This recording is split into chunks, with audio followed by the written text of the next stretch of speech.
Welcome to Blinkers Off with your hosts, Jared Welch and Aaron Halterman.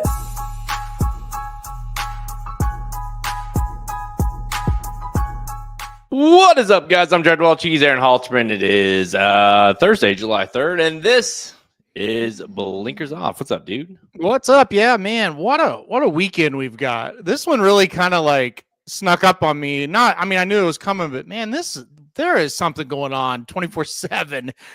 Starting today with races that have finally finished, and then going on through the week. This is gonna be awesome. Yeah, you and I were discussing. It's not necessarily. Well, for one, it's awesome because it's Saratoga. Like it's Saratoga. Yeah. We get it early, so you got Saratoga. Say no more, right? But then also, it's like there's not a huge standout really in any of nitrogen. I guess might be one, but like there's not that huge superstar race really. But they're all really solid, like top to bottom. And I'm not even talking just Saratoga. I mean, we've got that's at the weekend of like the also rans from the Kentucky Derby that are running like the Iowa Derby and the Indiana Derby. So you get some fun races. The Cornhusker is a fun race. So really across the board, across the country, the racing is like you said, it kind of is sneaky. You didn't really expect it. I think it's awesome. I mean, I love that they're up at Saratoga for this. I've always thought this was a really fun weekend. And of course, when it's at Belmont, that's great. But I don't know, like when they've done it at Aqueduct, I've thought it kind of fell just a little bit short. And look, that's more me than Aqueduct. It's just I don't know. I don't love watching turf races from there for whatever reason. But being up at Saratoga, I'm more excited for it. I think it's just awesome. And like I said, to mix in the Indiana Derby and then the Iowa Festival of Racing as well, it's like, man, this is a monster weekend. So a lot going on. Hell, I mean, I did 6 race previews for the site this week. So that just shows you how spread out things are. And, all these races we're going to talk about, I don't think we've got some kind of just amazing situation, maybe, but we've all of them are like really fun races. Yeah, I mean, they are. And like, every one of them has like I said, nitrogen is the only one where, me personally, where I'm like, yeah, I feel like that one's, I'd be pretty surprised if she lost. But really past that, the Belmont Derby has got some nice horses, but certainly is not any clear standouts. It kind of has a feel for every race. And then you get to the races like the Indiana Derby.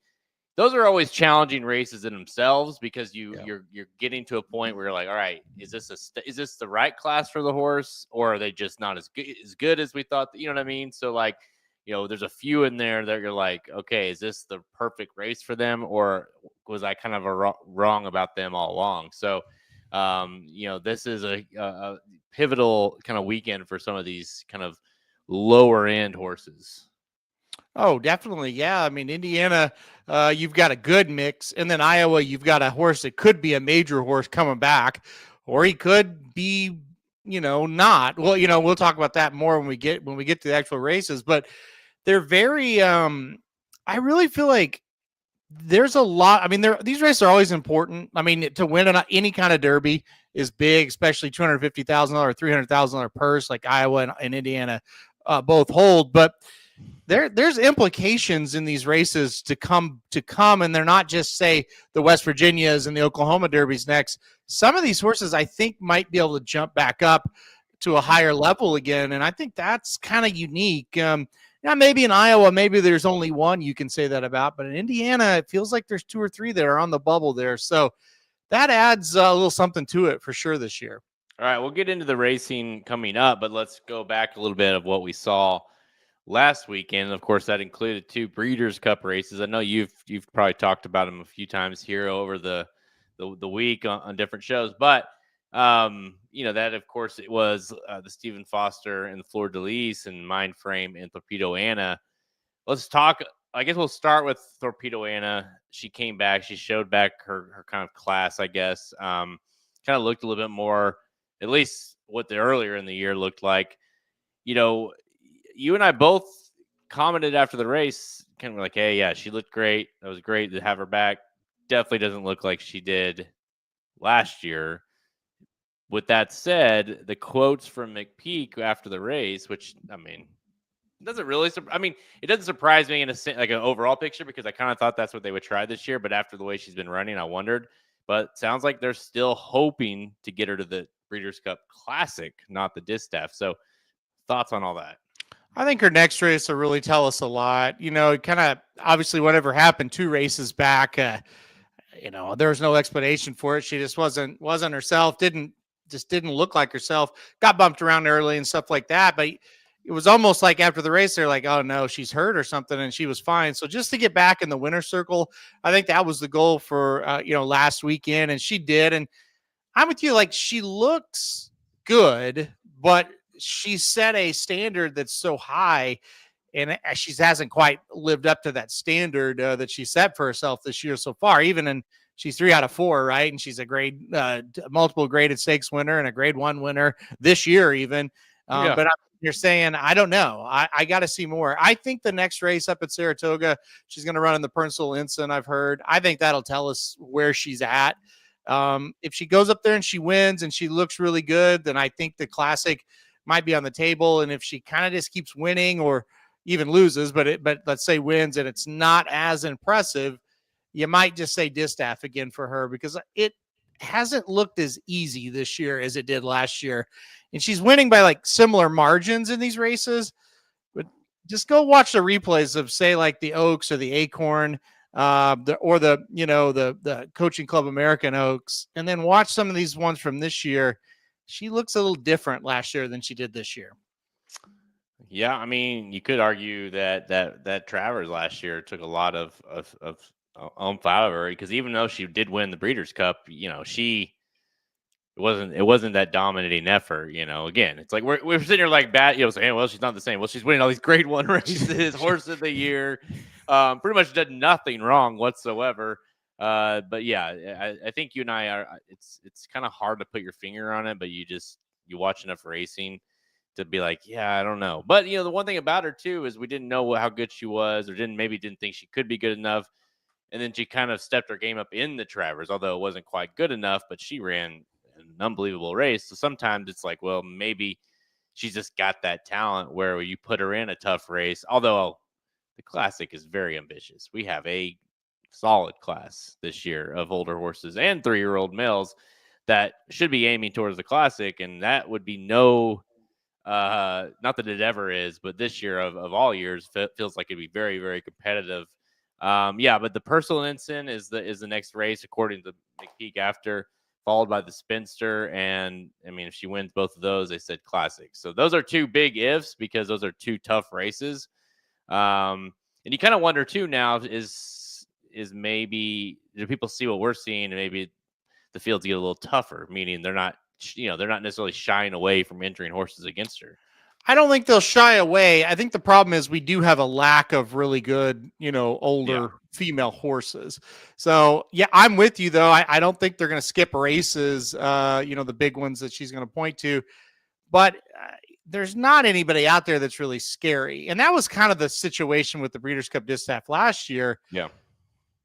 It was just like, I don't think she was anywhere near like the top of her game last year, but she was just better anyway, when they ran in the Breeders' Cup. So, and it's, again, she set the bar extremely high for herself when she ran in that Travers and ran so well. And the race was backed up by what Fierceness and Sierra Leone were able to do in the Breeders' Cup Classic. It put her on another level. But I'm kind of with you. It's like I look at it and go, I think that Travers has taken a lot out of her. And then you look at her race record and go, well, all she's done is won 3 grade 1 races since then. So it's like it's kind of dumb to say. But if you watch her, you do kind of get that feeling of, man, I don't know that she's up for it again this year where she can run that huge race, and she might be better off just taking on her own kind. I remember going in, of course, we both picked her in the Travers.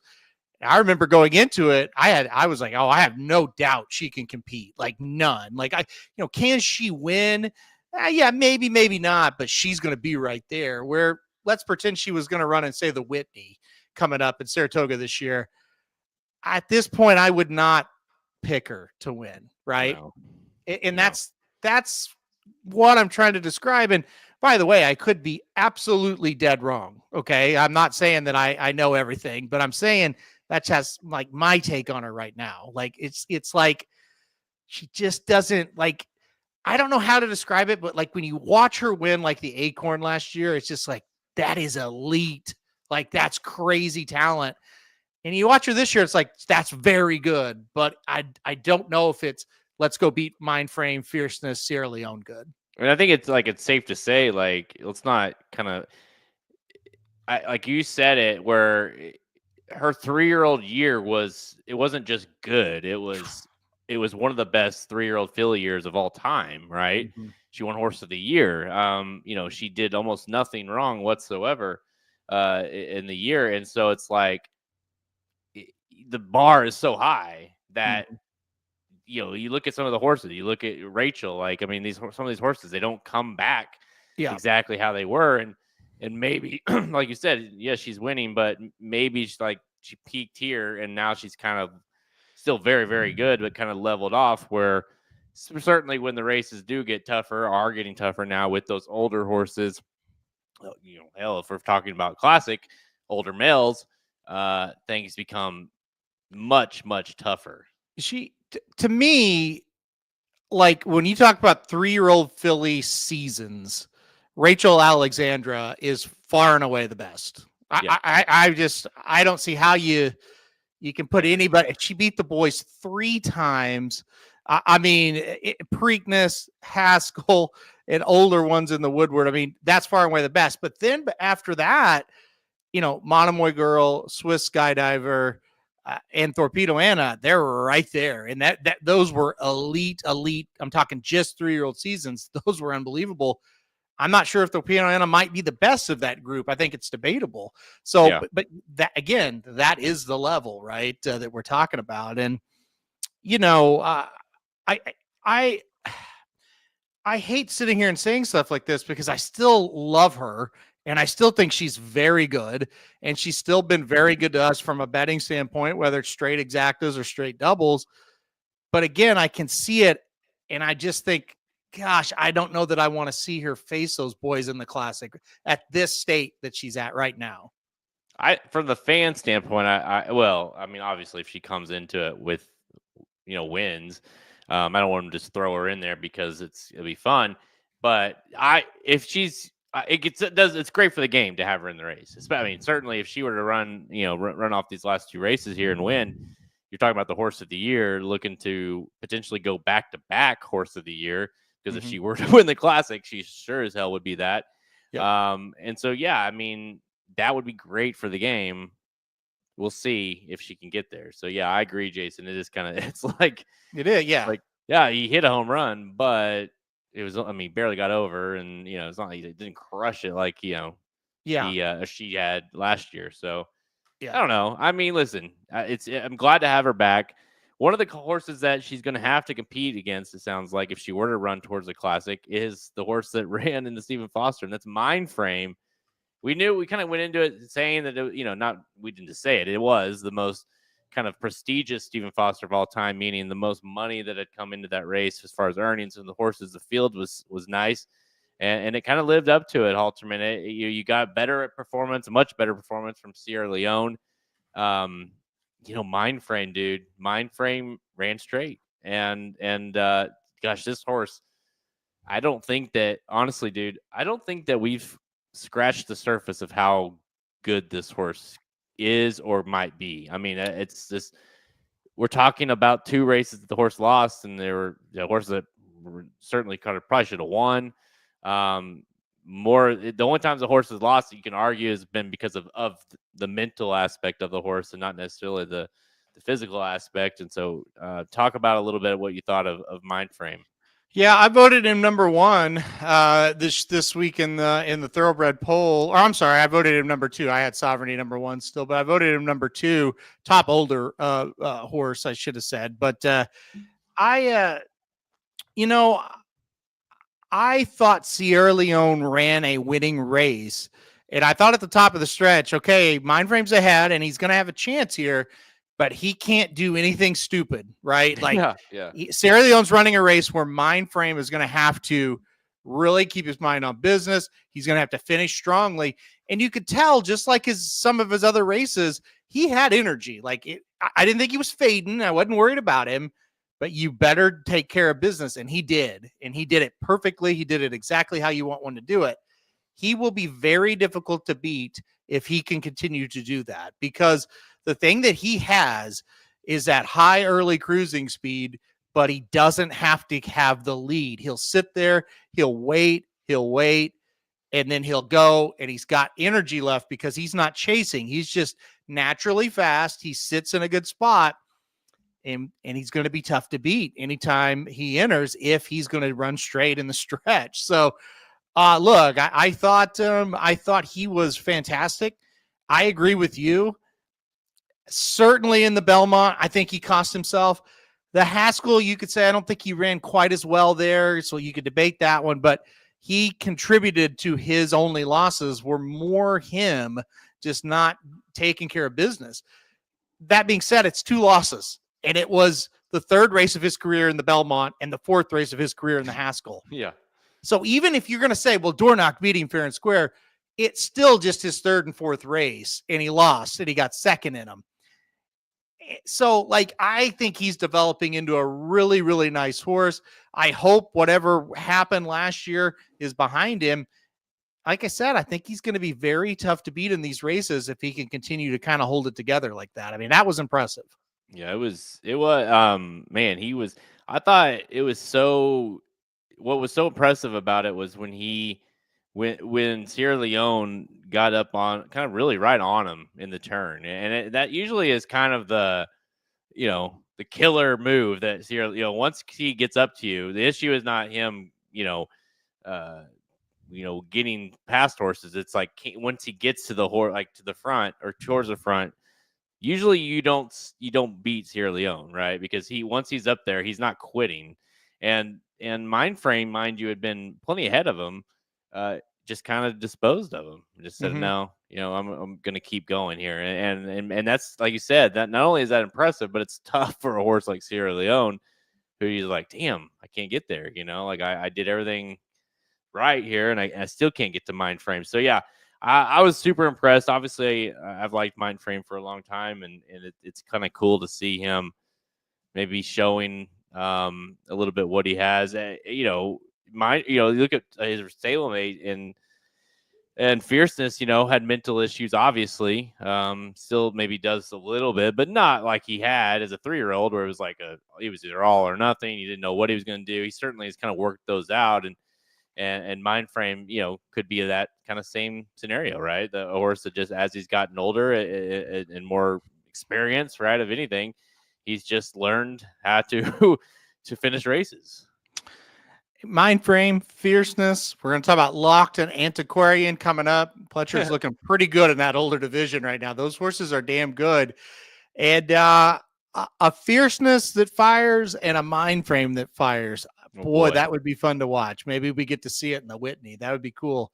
But yeah, no, I agree with everything you're saying. He's going to be very, very he's going to be a huge player, Mindframe, huge player in this division. And I talked about Sierra Leone a little bit earlier. He is just a horse that's screwed nowadays in a lot of ways because he is super duper one-dimensional, for lack of a better phrase. He can't do anything but what he does. And that does not pair well with the modern age of racing, where the big races usually have like 5, 6, 7 horses in them.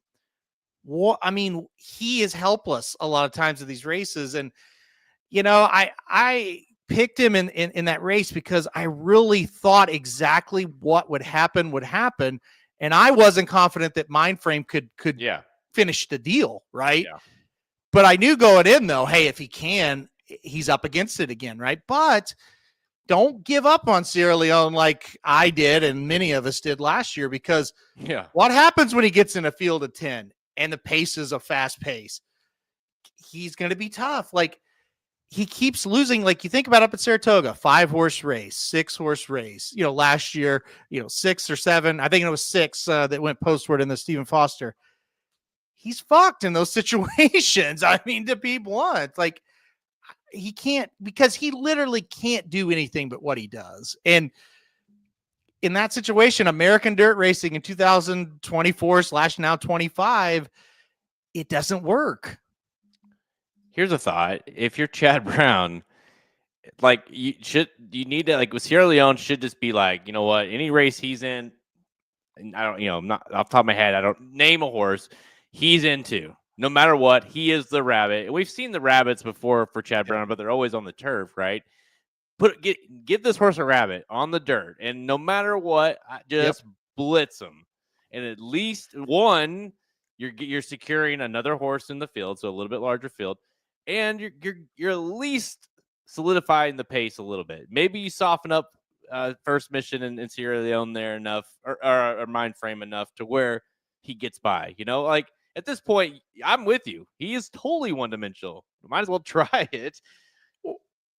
Here, explain it. Try to explain it to me. And people in the chat, you guys can chime in on this as well. Okay, Chad Brown does this on the turf constantly. Yeah. Why don't just do it with this horse? Like, what difference does it make? You've got 1,000 horses over there. Throw one in there and do exactly what Jared said. Why wouldn't you do that? Why don't we see that? It's weird to me. I don't understand. You don't really see it ever, really. No. In dirt racing. Like Steve Asmussen will have 1,000 horses in his barn, and he could set it up and he doesn't do it. It's just like, I don't get why. And again, like you said, Chad Brown has a history. You go back and look at his turf closers. They always were entered with a horse that had speed up front. Yeah. It seems like it would be pretty easy. I don't know why these people don't do it. It's a very strange thing. So, well, I mean, listen, feel like it would help. But because of who he is, and he doesn't really run poorly ever, Sierra Leone, you kind of he's a tough, kind of annoying horse really at this point, because it's like, I don't want to use him, don't want to pick him, but I kind of have to, because there's certainly a day where even when the pace looks like it's going to help him, it's like you still are like, I'm not sure. Even like you said, that this race, it kind of all played out like you thought it would. Only Mind Frame just didn't quit, and like you maybe wanted him or thought he might. And he's a very annoying, unreliable. I saw Gerald say that, horse, and I don't. It's not really fair to say, because he's a nice, really. I mean, hell, I'd love to have the horse, but he's just not. You just can't. That style this day and age, like you said, is just really impossible to depend on. He's an unreliable horse that's actually very reliable, but you know what I mean? But he's not, he's unreliable from a betting standpoint. Yeah. Like you kind of have every race, he kind of does the same thing. If you're only betting, he might be the best show horse ever of all time. Like if you just want to bet show bets constantly, like he will, I mean, it's like an ATM, but he wants to do that. Yeah, he doesn't pay much. So no. All right, guys, that's a look. Obviously, this shaping up. Like again, we're starting to see some of these underneath horses starting to come back. But the journalism has been working, but we don't really know where he's going next. Obviously, you got to assume Sovereignty is going to stay out in Saratoga. We'll start to see him in the Travers, those kind of races out there. But man, the Breeders' Cup Classic is really like this old. We've complained in the past, in the last couple of years, sometimes where it's like, man, the older division just doesn't. We're kind of lacking. I feel like we have too many now. Like they're really. You mentioned, we talked about Todd Pletcher. We'll have several there. The Suburban that is at Saratoga this weekend. Might have a couple in there, classic contenders. So lots in that division that is going to make this second half of the year super fun. But let's get into today's show. We're going to look at the Belmont Derby and the Belmont Oaks, the marquee events at Saratoga's July 4th Racing Festival. Of course, that's amazing to see. And then we're going to look at some rapid fire picks at Saratoga, Horseshoe Indianapolis, and Prairie Meadows. See if we can make some money this holiday weekend. Let's go. When was the last time you were at Prairie? 2 years, probably 2 years ago. I'd say. I'm due for Jethro's. I don't know. I would go for. It's got to be a combo for me. Yeah. But I kind of miss going there. once. Yeah, it's been a while. Been a Butch long was time running. for me. Yeah, you would have been a really long time. Yeah. Because I was a kid, I think, last time I Yeah. went. By the way, guys, happy 4th, everybody. Let us know in the chat while we go through that what everybody's up to this weekend. It's always fun when the 4th falls on that either Friday or Saturday, so it kind of mix in, which makes it does make it weird though that it's like we have all this big racing tomorrow. So like I've told my family, I'm like, listen, like we can do all this stuff or whatever, but not until after the Belmont Derby. Right. So yeah, and then I'm available, but after that, I got to watch Saratoga before that. Yeah. Yeah.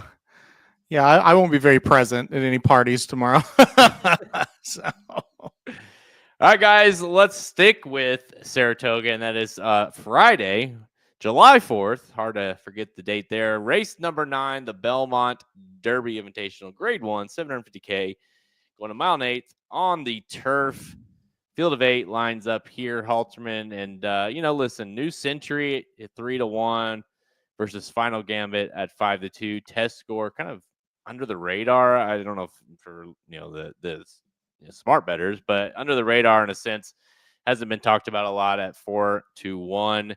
What do you think of the field? Like 5-2 seems like a very short price to take on a horse that you're kind of hoping gets back to some sort of form on the turf. Yeah, I couldn't do it with Final Gambit. I wouldn't be totally shocked if Final Gambit wins, but he's not for me in this spot. Going to be too short of a price. And you're right. Like, yeah, okay, we're getting back to turf, and you think he's going to really improve, and I think he will too. But his best races came on synthetic. Like he has one race over the turf. It wasn't all that good. He got third in a maiden special weight. Now it was the first race of his career. And then they went straight to synthetic, right? So we don't really know. But yeah, I think it's going to be a little tough to trust him at that price. I debated and watched replays like crazy on this one. I ended up on the number 4 New Century on top in this spot for me. Look, I think you look at the races as a 2-year-old overseas. They were pretty good. Came over to Woodbine and won the summer, and then ran 4th in the Breeders' Cup Juvenile Turf. And I thought ran pretty darn good that day. And then you take the horse to Newmarket to start the 3-year-old campaign. That's a tough spot right out of the gates. And then you turn around in 3 weeks and throw him in the American Turf. That's a tough turnaround. The horse ran 30, got way behind. He got a pretty rough trip. Was still able to get third, only beating a length and a quarter. Got beat by Zulu Kingdom, a horse that I really like. Obviously, that's not here for whatever reason. But anyway, I kind of think New Century is going to get a little bit better trip and get the job done in this one. So on top, I went number 4 New Century. Yeah, listen, you kind of laid it all out. I kind of had the same thought process, as I went through the race. And that's where I landed. The thing that put me over the edge with New Century was the American Turf, the last one out. And I know test score beat him, but man, you watch that race back. He had a little traffic issues down the lane, finally got straightened out, and then was just absolutely flying. I don't know that the traffic was going to get him up ahead of Zulu Kingdom, but he ran really, really well, I thought, that day. Going a little longer here in the strip, I think that's going to help. And then the big thing for me was, look who's back aboard. Murphy's back aboard, who didn't ride him for the first time that race, actually. So I think that will help. This is a horse that has been over here a couple times, obviously, now with Walsh, and I think this is we've kind of scratched the surface maybe with what this horse can do. Certainly we've scratched the surface with what Walsh can do with the horse. And so for all those reasons, and really I just I couldn't quite just get a grip on any of these other ones, and I would not be shocked in the least bit if test score won. Final Gambit winning, I'm very much okay with him beating me, because he is a very much wait and see horse. I mean, you looked at, like you said, his 2 best races have been in the Kentucky Derby and the synthetic. And so it's like, I don't know. Yeah, I mean, they debuted him on turf and they kept him on synthetic, but I just think we need to wait and see with him. Yeah, no, I'm with you. I mean, hey, at 5-1, sign me up. I can get on board with figuring out if he's going to be what he is. But 5-2, and you're going to have the Brad Cox, Flavian Pratt, the Kentucky Derby 4th place finisher. You're going to have a lot. The whole price is going to be too low for me. I'm with you, and I'm just worried about him. I just don't. Honestly, with this horse, I don't know who he is yet, and that may be weird because he's ran 6 times, but his pattern is. And I'm not talking about his form pattern. I'm just talking about the races he's been in. They're pretty wild and they're very different. A lot of these races are very different. There's not a lot of comparable races. And what I mean is different from today's set of circumstances. So, I just couldn't do it at a short price either. Now, I will say, Jason brings it up. Nobody was closing today, he says, on the dirt or the turf. Better be on or near the lead. Now, one, very true statement. Like, very true statement. 2, it does tend to change up there day to day. So don't go into the first, second, third race just assuming that. But here's what I'll tell you. If you've watched the first 3 or 4 races and it looks like it's going to play like it did today, the number 1 Tank is totally loose on the lead in this race. There's no other speed in this race. Nope. None. So, and Luis Saez takes the wire, look out for Tank. Yeah, I'm with you. I actually considered this horse for a while, considering he's 12-1. Luis Saez back aboard, has ridden the horse in the past. It's just been lightning fast at Gulfstream Park. And if you look at the field, everyone they're just all closers. Yep. They're just so. I mean, if this horse can steal some sort of lead, could become a little dangerous. Although the class test is significant for him, but if he can get a lead. Question here in the chat. I did want to bring this up. What is the equivalent to the 9 9 dogs 9 beer challenge at the track? Do you have any thoughts on that? I think Jason answered it. You have a beer and a dog in between each race. I think that's the only answer, and it'd be easy to do at Saratoga, easy access. So you got a better chance at succeeding with that if you're at the track because you have longer times between for most innings. Between innings, although no matter what, I mean, at least you have a little more time to process the 7th and 8th hot dog and beer. The hot dogs wouldn't be a problem for me. It's the beer plus the hot dog. That's where it's going to get you. Oh, I'm just the opposite. The hot dog would be a big problem, but the beer wouldn't be any problem. I could put the hot dogs down, I feel like, but then you combine them with the bread and I've started doing like the hot dog contest style where I'm like wetting down the bun. Yeah. But hey, you know what? We'll try. Hey, Manlow, listen, I think Manlow could get the job done. Honestly, I think he could. I've got faith in him. I've got faith in all y'all that are going to try it tomorrow. I hope y'all try it. I think that would be awesome to watch. We're back, Manlow. If you do try it, actually, you know what? Text me, Manlow, if you like. Hey, today's the day. I'm going to try. Love it. And then that way I can be there for you. For support. I can cheer you on. Like, hey, where you at? Go on, you got this, buddy. Yeah. I'll be there for you. So, and then, it could be fun documentation for us as fans. Yeah. Listen, that's the problem too. You're not talking 9 innings. We're talking, 11, 12. What if you did it on like, Derby day? We got, 14 races sometimes. Yeah, like you wouldn't survive. No. Well, I mean, you might survive, but you're going to feel like you didn't the next day. Well, that's very true. All right. So, we're both on New Century here to win. This is again, guys. This is tomorrow. So July 4th, race 9, the Belmont Derby. We're now on number 4, New Century. I have a feeling we might both agree on this one as well. Next day, so Saturday, at Saratoga, the Belmont Oaks, race 11, grade 1, 500K for going a mile and 8th on the turf for the Phillies Mares. Or the Phillies, I should say. Field of 7 lines up here, and make no mistake, number 7, Nitrogen, at 4-5, needs no introduction. She has been awesome, really, since the Breeders' Cup, has been unbelievably untouchable.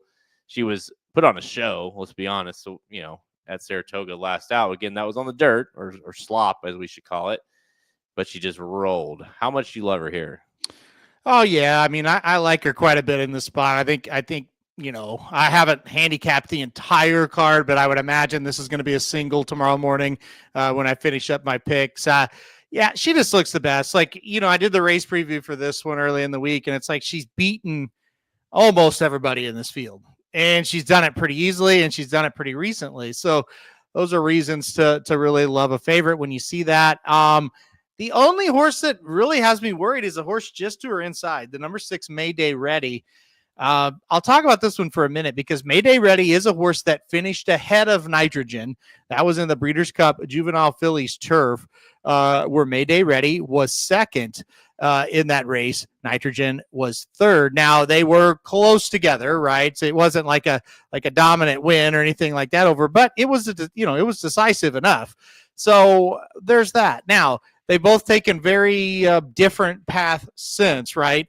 Nitrogen, since that loss, has rattled off 5 in a row and has been just dominant. Mayday Ready, they took the horse over to overseas in a very difficult race. And then she ran last time out of the Wonder again, a 3-horse race off the turf. And this horse, I don't know why Mayday Ready stayed in, had absolutely no turf pedigree whatsoever. So here we are, right? So I don't have a lot of confidence that Mayday Ready will be able to beat Nitrogen again here. But I do think if you're going to play against her, that's the one to use. But for me, no, I'm going Nitrogen.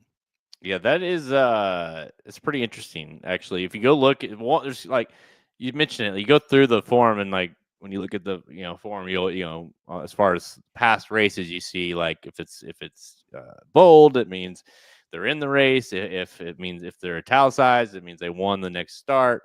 When you look at this race and you see all these horses in the field, it's like there's nitrogen there, there's nitrogen there, there's nitrogen there. Like she's in every one of them, it feels like. And really, if you think about it, nitrogen's only been beat by 5 horses ever, like period. Like if ever finished ahead of her in all of her races. And Mayday Ready's one of them, and the only one in the race certainly that's beat her. So I mean, there is that. That being said, like you said, I feel like they've taken different paths since that day, and one is won by 17 lengths last time out, and Mayday Ready. I mean, again, it wasn't turf; it's hard to take that against her, but yeah, maybe just different paths, and then maybe it's impacted kind of their current form. I guess is the best way to say it. So, I like Nitrogen a ton here. I think she could run on glass at this point and beat most of the horses. Honestly, I think she could beat the Mills in whatever certain races. Like if she were to run, if say she was running in the Belmont Derby, I would probably pick her. Mm-hmm. Honestly, mm-hmm. I like her that much. That day was awesome seeing her do what she did, and it was such a performance that it's one of those that she came back, everybody cheered, and it was just really cool. So. Part of me just hopes she wins, just because I like her, but I just think she's a standout here, and drawing outside of any kind of speed that might show up there in the race, she should hit a perfect trip. So give me the 7 Nitrogen. I'm not really going to overthink this one. With that said, do you think there is any chance Cassie would consider facing the boys down the road in any maybe Breeders' Cup if the distance is like kind of what suits her more, whatever? Do you think that we could see her against the boys down the road? The plan now is to go back to the dirt to the Alabama and take on the Phillies there. So past that, I don't know. He's been aggressive. He's done that in the past with horses. Hard to say yet, but that's the immediate plan is Belmont Oaks and then go to the Alabama on the dirt. So listen, we were there when she won the Wonder again, and it's a 3-horse field, and it basically was a workout. But she looked amazing. Now, was it because it was sloppy, and if it's fast, she won't run on it as well? Very possible. We'll cross that bridge when we get there, right? But if you got a horse that can win graded stakes races on the dirt and the turf, I think anything's possible to answer your question. But we'll see. as good as she's been, she's not a grade 1 winner yet. She's trying to do that Saturday. And then, the Alabama's a grade 1, so she could try to pick up that as well. I'm not saying she will or won't yet, but so she's got big races ahead of her against her own division, and then we'll see is how I would answer it. But, like I said, it's Mark Casse. We've seen him be very aggressive before, so we'll see what happens. I'm sure this is a dumb statement. I'm sure it's happened more than I can think of, but it would be pretty rare, I feel like, to have a horse win back-to-back grade 1s on different surfaces. So that would be pretty cool. I think I would have to think about it. Catholic Boy maybe did it. Maybe. I'm just thinking recently. Yeah. I know, because I know he won. I can't remember if he did it back to back or not. I cannot remember. But yeah, I mean, it's rare. It's very rare. Put that in the chat. Anybody know? You guys can look it up. Like think about some more, like the last horse or a couple horses that you can think of, even if it wasn't the last one, but you remember, hey, this horse won, whether it be synthetic dirt, turf, dirt, whatever. It's got to be rare. I mean, it's just because you don't often see a good enough horse to be able to even consider running in both levels. So, yeah. So Catholic Boy did do it. Was it he won the Belmont Derby and the Travers back to back? I thought he did. Yeah. So that's pretty damn impressive. I mean, that's unbelievable. Yeah. When you really think about it, when you stop and think about it, it's like that's almost impossible to do. It feels like. But hey, there you go. We're both on nitrogen though, so on Saturday. All right, guys, time for rapid fire. We're going all over the place right here. Rapid fire is presented by the Racing Dudes Rockets, so make sure you check those out over the weekend. They've been hot.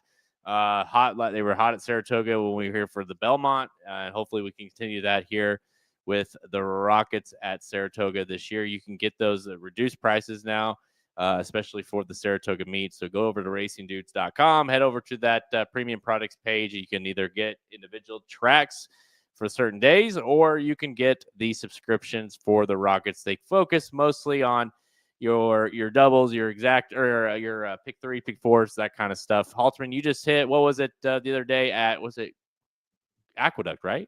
Mm-hmm. Yeah, Belmont at the Big A had a big cash, and then recently today had a couple of pick 3s at Saratoga. Could not string together a pick 5, but at Ellis Park, races 1 through 5, the early pick 5 today at Ellis Park, $96 ticket returns $1,385.22. So that is the recent cash there for the Rockets.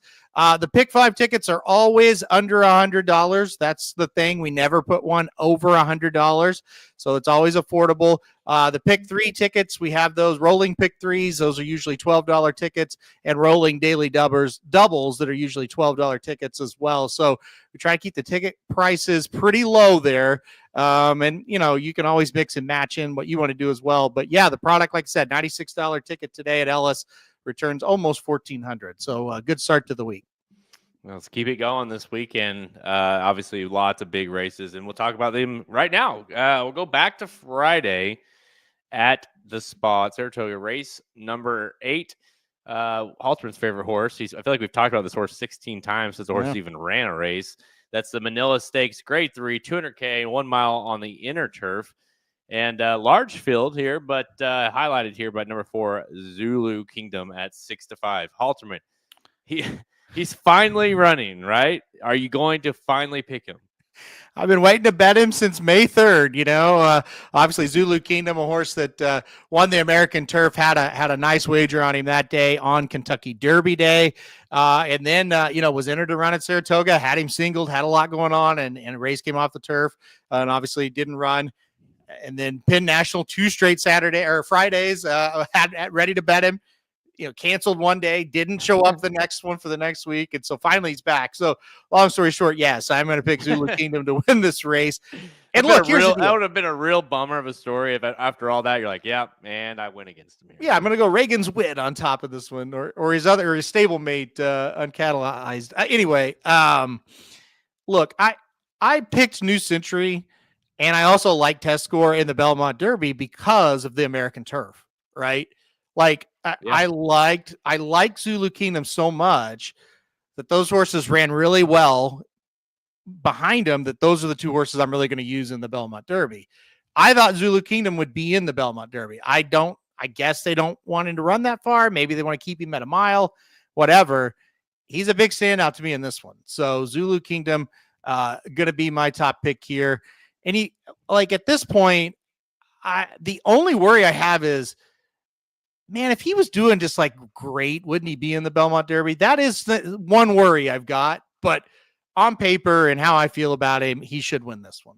Yeah, the only thing I could think of, and because I've had that discussion in my head as well, like, why is he like, because we just assume he's scratching next week. He's going to run in the Belmont Derby. That's what they're doing, of course. Yeah. And then it's like, wait, what? And so I guess it's the distance. I don't know. That's the only thing you could come up with, because I mean, shit, I don't know how you could. He's in great form, it feels like. But yeah, that's weird. You look at his form; he's won in the mile 16th. He's never ran this distance, as far as the mile and 8 distance.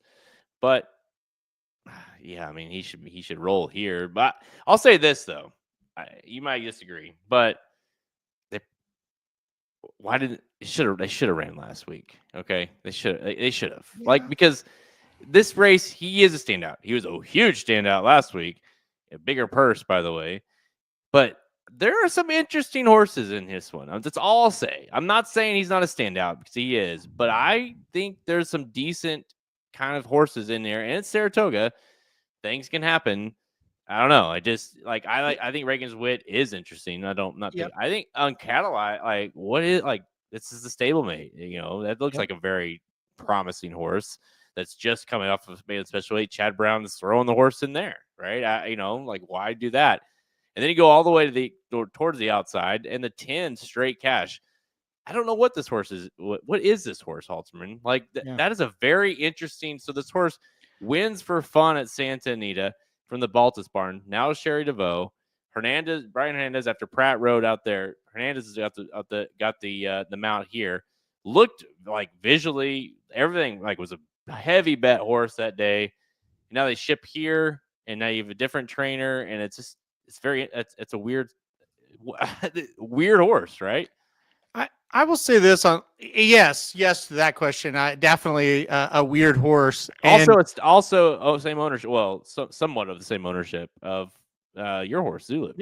Yeah. I mean, very much similar there as well. The weird thing to me, and you laid it out. And I don't know, there may have been some situation where maybe the horse couldn't get there, or he just wasn't quite ready. But like you said, the horse was entered in the Pin Mile. It's a grade 3 race. It's a bigger purse, and he is way a standout in that race. Yeah. You're running here, same graded situation, purse is less, and I'm with you. He's not as clear of a standout in the spot. I still think he is a horse that's going to be very tough, should be the favorite, blah, blah, blah, all that stuff. But he has a much better chance of losing here, in my opinion, than he would have last week. So I don't know what the story is. I don't know. Yeah, it's not like it's a great, like, I don't know if I understood completely, although I was kind of annoyed by it. But I like, hey, if you're running the Belmont Derby, fine. Yeah. I get it. Same. But this one, it's like, oh, that's weird. So for all that being said, we're both picking the horse.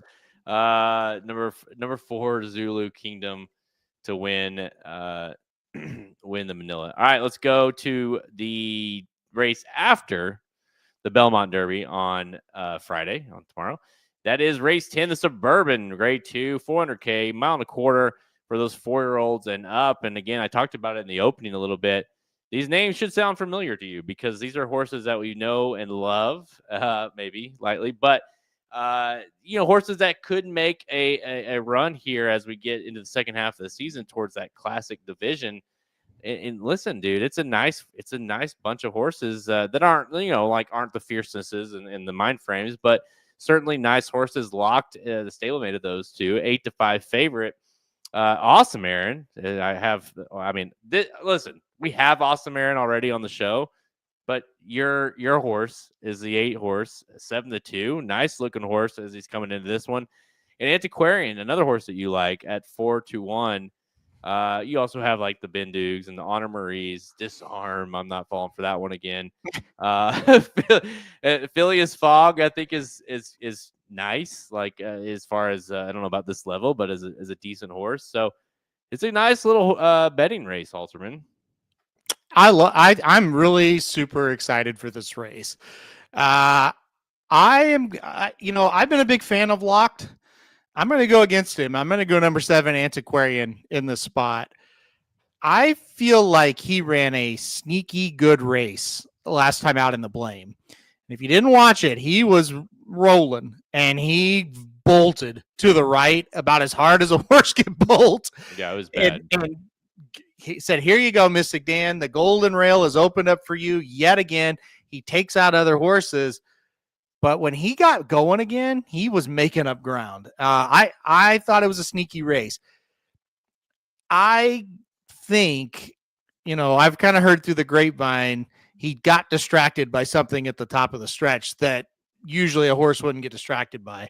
All that being said, I want to be on the right side of him when he puts it all together. And I just feel like this could be the spot. I think he's going to get an excellent trip. I think he'll get the perfect trip. I think he takes the lead at the top of the stretch. You know what? His stablemate may come get him. I wouldn't be shocked at all if Locked comes and gets him. But if Antiquarian can stay around that 4-1 price, I'm going to give him one more shot. So give me the number 7 Antiquarian in this spot. Yeah, I'm with Manlow here. I'd be pretty shocked if Locked or Antiquarian didn't win here. It feels like Pletcher's got this group, at least this race, kind of where he wants them. But yeah, he bolted so far out that like you could have Mystic Dan need to go up the rail. Like you could have a semi truck could have gone up the rail. Yeah, that's how far out he went. And yeah, I mean, he's got interesting form. I don't know if you noticed this on his form, but he's literally won every other race he's ran in. Yeah, every single he's due. This is his race. He wins and he finishes either a good second or a bonehead, or just doesn't run. The Louisiana Derby and the Belmont, but he won the Peter Pan. Then he won that allowance race. He lost the Blame, so he should be due to win here. And you certainly could argue, like you said, should have won the last race. But having said all that, I'm going with the class of the bunch, and that's Locked. And I can understand why you wouldn't. That last race, he was never even really in the race. Yeah, and draw a line through it. In that, so it's not like he ran his race. Even if he ran his race and got beat, you're like, well, he got beat by Fierceness and Most Wanted and Hall of Fame. Who's in a decent group, that really good group, I should say. But he never picked up his feet. It felt like, and so I'm tossing it. If you go out of that, the Sanity handicap was like, not only is this horse awesome, he might win. He might win horse of the year. Like it was that good of a performance, right? You look at he got beat by White Barrio that day when White Barrio freaked in the Pegasus. He won the cigar. I just think he's the class of the bunch, and so give me Locked, but you do pause a little because you're like, yeah, and listen, he's not as bad as Sierra Leone, but he certainly has to have some things go his way, similar to that style, which is a somewhat of a problem that Antiquarian, doesn't have. Although he does have his own problems, they're just different. Yeah, I mean, they both. He probably would say Antiquarium's got bigger problems after that last race, right? I mean, so Locked. Let me ask you this. Go ahead. Well, I like Locked, but I don't know. I do think he loves this distance. When we saw him run this distance, boy, did he look good. It was a much easier field, but boy, he looked good. I don't know. I couldn't fully get there with him this time. So when I was debating this race and going through it and handicapping, I sat there for a long time because how I kind of handicap, it's I if I have like two horses or two horses that ran against each other, I like to go back and watch the race and then kind of figure out, okay, he will beat him, but should he have beat him and that kind of stuff. And then I kind of start to narrow down. And so when you look at, say someone's like, I don't want the Pletchers, they're going to be short price, whatever. I looked a long time at the 1 and the 8. Awesome Aaron Phillies, because they ran against each other last time out. I thought they both ran very well. make a case for which one you like more. Well, I think Awesome Aaron's the one to like. We just saw the race, right? And he won going a mile and 3/16, and I think a mile and a quarter would just make it better. He's been, I said, he's been very average Aaron, which would be more like me, if they named him that, until the last two races. The last two races, he's been awesome. He has lived up to his name. And look, he's been really, really good. I would not be shocked if he wins, honestly, because I do think he's going to sit a really nice trip. And like I said, I'm not. Phileas Fogg could certainly finish ahead of him this time, but we just saw it, and I don't know what's going to really change here, like, tactics wise or whatever. So I think the 8's live in the spot. But again, I do trust the Pletcher horses just a bit more because we've seen more from them, where Awesome Aaron was just, like I said, he wasn't really that good until the last two races. And look, the Pimlico Special, it's a nice little race, right? But it's not that strong anymore. The field is not as good as it used to be. This is a class test for him and Phileas Fogg both. Yeah, I thought that the Pimlico Special was like visually very nice. The way he kind of came up on him and then just he went right by and just kind of went on with it. I thought that was visually looked like, and obviously got a strong number as well. So I'm with you. I liked Awesome Aaron. I just couldn't quite get there as far as the class test. Because it's like I always say, it's like in a race like that, it's like, yeah, I can like Awesome Aaron, but he's gonna like Antiquarian. He's got his problems, right? He could beat Antiquarian, but then he's also got to beat Locked. And it's like there's a lot that has to happen for a horse like that. I'm not saying he can't. There's a couple things that are kind of stacked against a horse like Awesome Aaron. I personally feel like so. Yep. All right. This is supposed to be rapid fire, but that's too good of a race. Okay. I got to say, last one more question. See, it's that kind of race. How many of these, like, which ones are you like legitimate? Is it just the two? I guess it probably would be the two Pletchers where you're like, hey, listen, one, if not both, could make a run for that classic division. Yeah, I think absolutely both of them could. The only thing with Locked, like we've seen him up against some better ones, and he hasn't been able to win. But still, he's a good horse, and he's definitely jumping back in the division with a win here. Antiquarian is kind of the one that's like, okay, we gotta see progression now from him. But if he could get better, yeah, he's in there as well. Look, if Awesome Aaron wins, I think they're going to try to get into that kind of category, and same with like Phileas Fogg. But I don't think they're going to be that type of horse long term. All right, let's go to Saturday, July 5th, and we will go to Horseshoe Indianapolis, which I believe, quote me if I'm wrong, Halterman, but I think this is the only time of the year we ever go to Horseshoe Indianapolis on this show. But we will today. It's race 12, the Indiana Derby, grade 3, 300K, mile 16 for those 3-year-olds. And we got a field of 9 lined up here, at least as of now, lined up here. It's kind of all over the place. Coal Battle at 7-2, 9-2 on Big Truz. Instant Replay at 4-1. No clear publisher, I should add. My 4th place horse that I picked in the Kentucky Derby that was really good at 5-1. Halterman, what do we think of the field?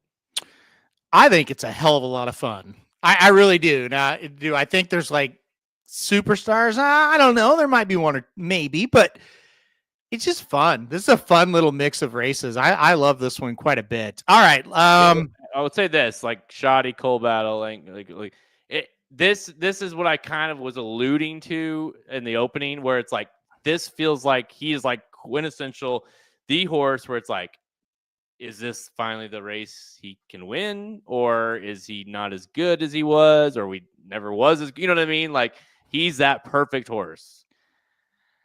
So I won't start with Coal Battle, but I do want to have a discussion on him. I'll give you my top pick, and then I know it's rapid fire, but let's talk about him because he's very, very popular, and I can see why, and I like him too. But let's talk about the horse I'm going to put on top, and that's number 7, Big Truz. I love Big Truz in this spot. Look, the horse has ran 3 races, 6.5 furlong, 6.5, and 7. First race at Keeneland going 6.5, dominated a maiden special weight. The second place winner came back to dominate a maiden special weight himself. So pretty strong race coming out of it, right? Second race, he races against Patch Adams. And I think it's really, really critical to think about Patch Adams the right way, because I think a lot of people said, what a joke. He did not like going 2 turns. When Patch Adams or cut back to the distances he wants to run, he's been that horse that everybody thought he was going to be. It's not that he's a junk horse. He was running too far. Patch Adams ran terrific that day and beat Big Truz, but Big Truz came right up to him, and then Patch Adams found another gear. Okay, fast forward to the 3rd race of Big Truz's career, the Woody Stevens. Look who beat him, Patch Adams, but he got 3rd in his first ever stakes race, a grade 1. Again, he's not as good as Patch Adams going that distance. Here's the difference. This horse, Big Truz, is bred to go not only a mile and a 16th, but a mile and a quarter. The horse is by Justify out of a Curlin mare. Why are we sprinting him 3 times anyway, is what I'm sitting here thinking. So when he popped up, I'm like, yeah, Big Truz for me. So I put the number 7, Big Truz, on top in this spot. I will say it's another field that's fairly tough. We've got some tough horses in here. It's not going to be easy, but I think this horse is really going to improve stretching out. And if he does improve stretching out, I think he's the best horse of the race. So I took Big Truz on top. He is certainly the one I'm like, he's the one out of the race where I am the most like excited to see. Meaning if like Coal Battle wins or Publisher wins or Tip Top Thomas, if Chunk of Gold was, he's not running in this race, but if he was, you're like, yeah, that's all right, cool. You know, like, but that Big Truz feels like he could, like you said, because that grade 1, you know, the last effort was solid. And so he's one I'm interested to see. He could run off the screen. He could finish 2nd, 3rd, 4th, and I wouldn't be surprised really either one. Listen, I went with the 9 Instant Replay. I just, you look at it, like he's done very little wrong, really, his last several efforts. I mean, Louisiana Derby, he finished 3rd, beaten by Tiztastic and Chunk of Gold. Of course, Tiztastic is turned, I don't know what his deal is now, but you know, he was obviously a very hyped horse going into the Kentucky Derby. The Bathhouse Row, he won over Caldera. Say what you want about Caldera. Caldera was good that day, or at least ran well. And then the Texas Derby wins that. And so to me, Instant Replay isn't some like big time horse. Like I like him. Hey, he went here. I like him heading into maybe they were on the Travers and then they went in the, go to the Classic or whatever. No, I don't. He is that Brad Cox lower level, lower Derby type horse, in my opinion. I think he's got him spotted in the right spot. I like Instant Replay a lot here, especially at 4-1. Yeah, I'm with you. Like I'm going to have that horse in the top 4 somewhere. I don't think it's a bad pick at all. My little issue with him is I don't think he's really beaten anybody that's very good. Now, you could say that about a lot of these horses, right? Even Big Truz, I said, hey, he's been running close. He didn't beat Patch Adams, right? So, yeah. And that's with the Instant Replay. It's like he beat It's My Birthday, okay, beat Caldera, come on. He couldn't beat Tiztastic or Chunk of Gold. They're not great. Like, but again, I'm not downplaying the pick because it is one of those races where they really nobody's really beaten anybody that great here. That's why they're here. Instant Replay, I'm with you 100%. It feels like the Cox horse that can win this one and then go to West Virginia and win and then go to Oklahoma and win. And I would be like, yeah, that makes sense. He looks like that type of horse. So I think it's a good pick. Go ahead. Well, I was just going to say, I'm going as you say that, because it is an interesting comment. If you go, it's like you said, he hasn't beaten much, and that's fair. You go through the form of this race, and it's like, who has beaten much? It's like nobody. Coal Battle might be the horse, and that's because he beat Mad Cat Road in the Rebel, and Mad Cat Road is serviceable. But is he though? I mean, that's reaching. Yeah. I mean, Mad Cat Road did beat Big Truz, I guess. There's that. But the point remains. It doesn't. They haven't. It's kind of just that kind of race.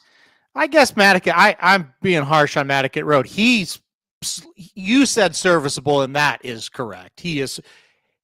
Mad Cat Road's one of those horses. He's kind of like Chunk of Gold in a way, right? he runs his race. You don't Yeah. ever really feel like he's going to win, but he's there. So I'll give you that. I think Matticat Road beating him means something. But yeah, with Coal Battle, you look at it and you go, okay, he's beaten Matticat Road. You know, he beat Sandman at 1 mile and 16th. I don't, whatever, right? And then when they stretched out, Sandman and Publisher beat him. Well, we can talk about Publisher if you want here in a second. Last time out, I thought Coal Battle ran okay, but it's just like, yeah, you had a chance. I wouldn't be shocked. I think this is a great spot for Coal Battle. I think he's got a big shot. I don't want to play him to win, though. That's where I'm at. Thanks, Philippe. Yeah, hit that thumbs up. Yeah. And Pedlo loves Tip Top, apparently. I assume he does since he put it all crap. Yeah, I can see why you would like him in this spot. I see why you kind of want to bet him. I think it's a really good sign that Johnny Velasquez is coming down here. So I like all of that. I am a little skeptical he wants to go this far. That's number one. But I think it's possible. I think a mile 16 is possible. You know, he did run a lot better last time out. I didn't put him on top, but I think I'll use him in the pick 5 for sure because he did improve last time out. Again, that was going a 1-turn mile. Now we got to go a mile 16th. I like him. I don't love him, but I like him. All right, let's head to Prairie Meadows. That's right. Has Halterman's really our stomping grounds. One of our, if Oaklawn's our home track, Prairie Meadows is like our vacation home, you know, if you want to look at it that way, because we spent a lot of time at Prairie, especially when we were starting out.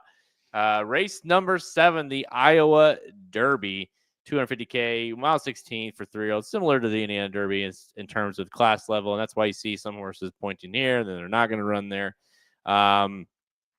Field of 7, and we'll look who's on there, Halterman. Number 4, Magnitude. That Magnitude, your 9-5 favorite. Obviously, Big Trez is not going to race here. Listen, if you guys like, hey, I remember that horse. Yeah, he was that horse. Like, there was a moment where Magnitude was like the hype of 3-year-olds, and then he got the bone chip and hasn't been seen since. The Risen Star, he won by almost 10 lengths. He was not great before that. He was great that day. Which one will we see? I don't know, and I don't think it matters. That's the thing. Big Trez obviously is out of this one. He's going to run in Indiana, so that leaves a field of 6 horses. They're not very good, right? I mean, you know, they're okay. Like, you know, It's My Birthday. He's not bad. We just talked about him. Ran second last out. You know, Mr. Omaha is a very, very nice Oklahoma bred, but he's not. He really hasn't shown that he's this caliber. I looked at this once Big Trez, I knew he was out, and was like, well, look, Magnitude's old self, like, forget about the Risen Star, some of his other races, would win here, right? So I think he's going to win, even if he's not what he was in the Risen Star. Why I think this is must watch, it's not really because you need to bet it. You just need to see what he does, because if he comes back and runs that type of race, he actually is going to be a major player up at Saratoga in the summer. And he could be the horse that throws his name into the ring and says, maybe he can give Sovereignty a little bit of a challenge, because the race in the Risen Star was fantastic. Now, if he shows up here and he wins by a length and he kind of looks like he did before the Risen Star, I don't think you have to worry about him really. But if he comes out here and wins by 9 or 10, to me, it's the equivalent of when Nick Sko came here for the Cornhusker and won. Yeah. And then all of a sudden he's horse of the year, right? This is kind of Magnitude. Let's see, can he win number 1, and how does he do it number 2? I mean, he's just I wouldn't say he's a wild card, but I mean, dude, he improved his buyer that day for like 30 points, you know? So like, was it just a flash in the pan? I mean, let's not forget he was 43 to 1. I picked against him until I knew that Big Trez was out. So that shows you my confidence level is not high that he's going to show up and be a freak here. Okay, so Pedlo, either of these tracks known for upsets from chalky days like today. Halterman's a perfect person to ask Yep. What do you think? Prairie Meadows over the last probably 5 to 7 years has been chalk or crazy bomb. The big card at Indiana usually is more chalk or middle of the road price coming in. But Prairie Meadows Iowa Festival of Racing the last 4 or 5 years, a horse like Magnitude might win, or maybe the horse we're going to talk about next, but then it's like one of them will lose and it's like 50-1. So keep that in mind playing both those tracks. Yeah. Listen, I was pretty simple about this one. I didn't necessarily I'm not going too crazy as far as I'm not going to go with maybe he will be, but I certainly am on the wait and see.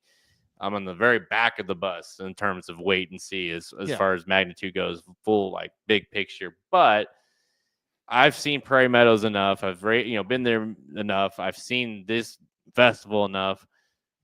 Look for the fastest horse, right? Yep.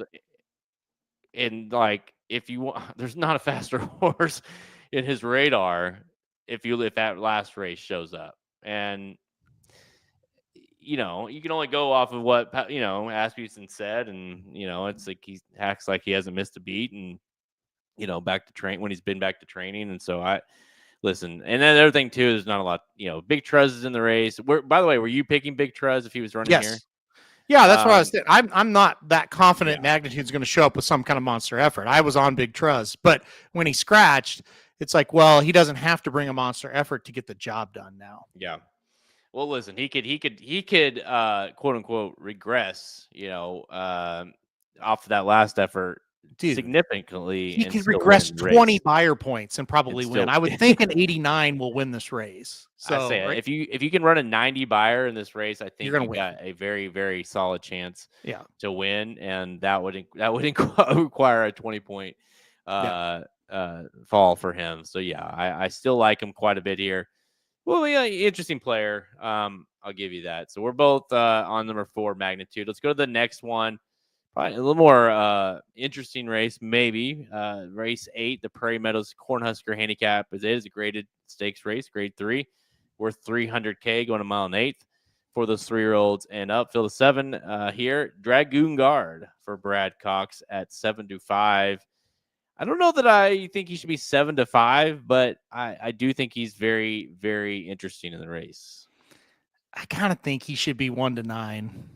Really? I really like Dragoon Guard in this spot a ton. Yeah. I don't know if he's going to be good enough odds to bet him or not. You may have to, like I said, play him in a double or maybe a straight exact if you want to go that way. But yeah, I kind of think he's going to have a big year, dude. I really do. And let me back up. I think he's going to have a big year in races of this caliber. Because you look at his 3-year-old season, that's kind of what he did. And then he went to the Pennsylvania Derby and he didn't run very as good, but he still got 3rd. Last time out, I just feel like he got beat. It was the first race off the layoff. He ran really well. He got beat by a horse names Will Take It, but Will Take It came back to win a stakes last weekend at Churchill and beat some nice horses. So I think now 1 1/8 back stretching out. I think he's going to be really, really tough in this one. Yeah, he, you and I were. I remember we were at. I don't know why certain races. It's funny how the most random races sometimes stick out. And I remember watching that Indiana Derby with you in St. Louis actually, when that horse won. And so here he is, looking to win a kind of a similar type of race. I listen. He's the pick. I'm not gonna get weird about it, but I don't know. Maybe it's because they tried to run tougher races and they lost. That wasn't bad. I mean, he finished 3rd in the Grade 1 Pennsylvania Derby, so it's not like it was an embarrassing effort by any means. Maybe I'm being a little too hard on him, but listen, he is. It's going to be interesting because he's bred great. He's got the ownership. It's Juddmonte. It's Brad Cox. We'll see if he rolls here. I think we both agree he should roll. Will they stay that path? I don't think they will. I think they're going to try to get aggressive with him, like Saratoga next. Ooh, that would be interesting. Maybe not the Whitney, but the Woodward, something Yeah. like that. A little bit of a lesser, it's still a Yeah. huge race, but not the big race. Yeah, Because I could they see did it. that. I don't know. I mean, because it was like again, it was if he finished 7th in the Pennsylvania Derby. I don't remember how many horses were in it, but let's say towards the back, like then you're like, yeah, he's clearly not that caliber. But it wasn't like he embarrassed himself in the race. So maybe they're like, yeah, you know what, older, let's get him back there. Anyone else in the race that I know you said he should be 1-9. How about your old boy, Red Route 1? Not Nah, exactly his. I'm very surprised he's running in the race. To be completely honest, the last 2 efforts scream, "Please stop training me. Please let me retire," and yet they're running him here. well, I mean, he won the race last year, so why wouldn't they come back and defend the title, right? That's fair. He had not. They certainly weren't as bad at efforts going into the race, but they weren't great efforts either. So there's that. I have no confidence in him. I did pick him to win last year, believe it or not, this race. I thought it fit him pretty well, but he's just not doing very good right now. I don't know. He did win the Essex, but boy, the 4 races, 2 before, 2 after, he has just been rough. I don't know what's going on with him. So now I do think Gould's Gold. If I've overrated Dragoon Guard, I think it's Gould's Gold. I think it's his race. This just got me. It was the last part that got me. What do you know those guys? Is that No. real names, or do you just like type something? I No didn't even know idea. Kevin was in the chat, and then you start seeing those comments. Yeah. Gould's Gold for me is the horse that if you're gonna get him beat, it's him. I thought about him for quite a while, honestly. He's serviceable. For sure. I don't know. This feels like if for whatever reason Dragon Guard doesn't have it, that's my horse. But I just think it's because from a numbers perspective, they fit. The 1 and Dragon's Guard the 6, but visually they don't. Right? Like that's what's kind of funny about the two. Like from a numbers standpoint, I feel like they could compare a little bit. I couldn't go against Dragoon. So give me Dragoon Guard to win here as well. Let's see where else we're going here. Where else? We're going back to Saratoga. This has been one of those I'm like going back. It's like the dates are different, and now I've got to go back to Saratoga. Let me pull it up. I need what are the names, Kevin? I need those guys helping me produce this show as well. Yeah. Maybe we can't afford that either. So all right, back to Saratoga for race number 3, the Sanford Stakes, grade 3 on Saturday, 175K, 6 furlongs for the 2-year-old Halter. And we're talking 2-year-old racing. What better 2-year-old racing at Saratoga? Field of 6, 6-5 versus 7-5 on the form. Obliteration at 7-5 and blinging it back at 6-5. Which one did you go with? It was a tough decision. I went Obliteration on top. I went back and obviously you watch all these races, and I just was very impressed with Obliteration's debut race. Super impressed. Thought he was awesome. And boy, look, Flavian Pratt aboard here. Thought that was interesting for Steve Asmus. You don't see that a ton. So anyway, Obliteration for me. I really liked the first race, but one thing I'll say, and we've seen it up here at Saratoga, and sometimes these horses that flash on debut, they run a good second race as well and win. But sometimes the horse that really impresses you on film doesn't run as well that second time. So just a word of caution: don't fall in love with somebody in this race just too hardcore. There's still a lot of unknowns about these horses, but I do like Obliteration quite a bit. I'll tell you what, guys. Listen, might be a too out of a take, but I think 4 is going to dust the 2. Okay. I love the 4 here. Listen, Yep. I'm with you. Like you see that a lot. Now, not all the time, but you see that a lot at Saratoga, where it's like they flash and then the next race isn't as good.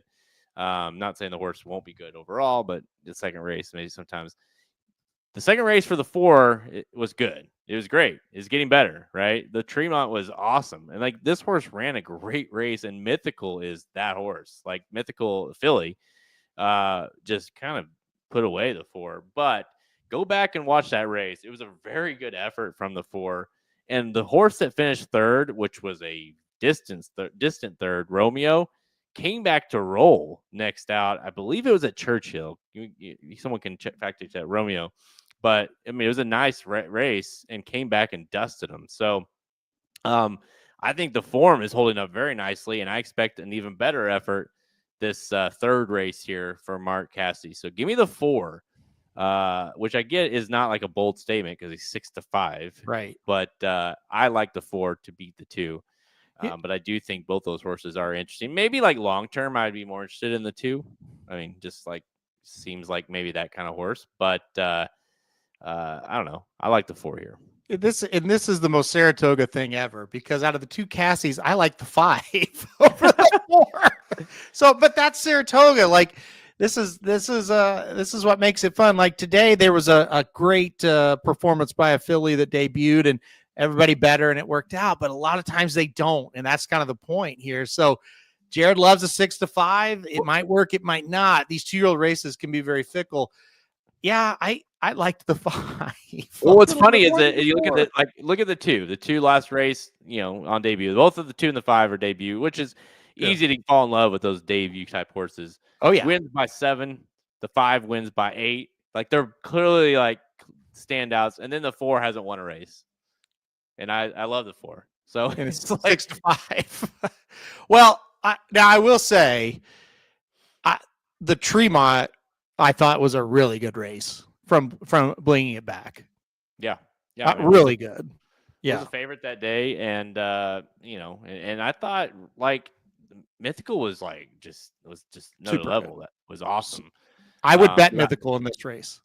Oh yeah, because the 4 set off and then made a run and it looked like, oh, this horse is gonna dust, and just couldn't get to her. Just she's put him away and did everything right in that race other than beat the filly there. So I mean, I don't really hold that much against her, or against him, I should say. But so for that reason, I am going back to the 4. All right, last race. This has been the longest rapid fire of all time, but it is that kind of weekend where it's all across the country and good racing to talk about. Kelso, race 10, the grade 3 Kelso, 175K, 1 mile on the inner turf for 4-year-olds and up. Field of 8 with a lot of also eligibles. You got 5-2 on Donegal Momentum. You've got 7-2 on Think Big. Intellect at 3-1. Mountain Bear. I had to go back. I was like, I know that Mountain Bear. Yeah, that Mountain Bear. Now is Wesley Ward and Victor Espinoza of all. What? Right? What? I'm like, I was going through this race and I was like, I kind of like that horse. Then oh wait, Espinoza's right. Never mind. What is happening? So Mountain Bear is insane. He's an insane horse. So they brought him.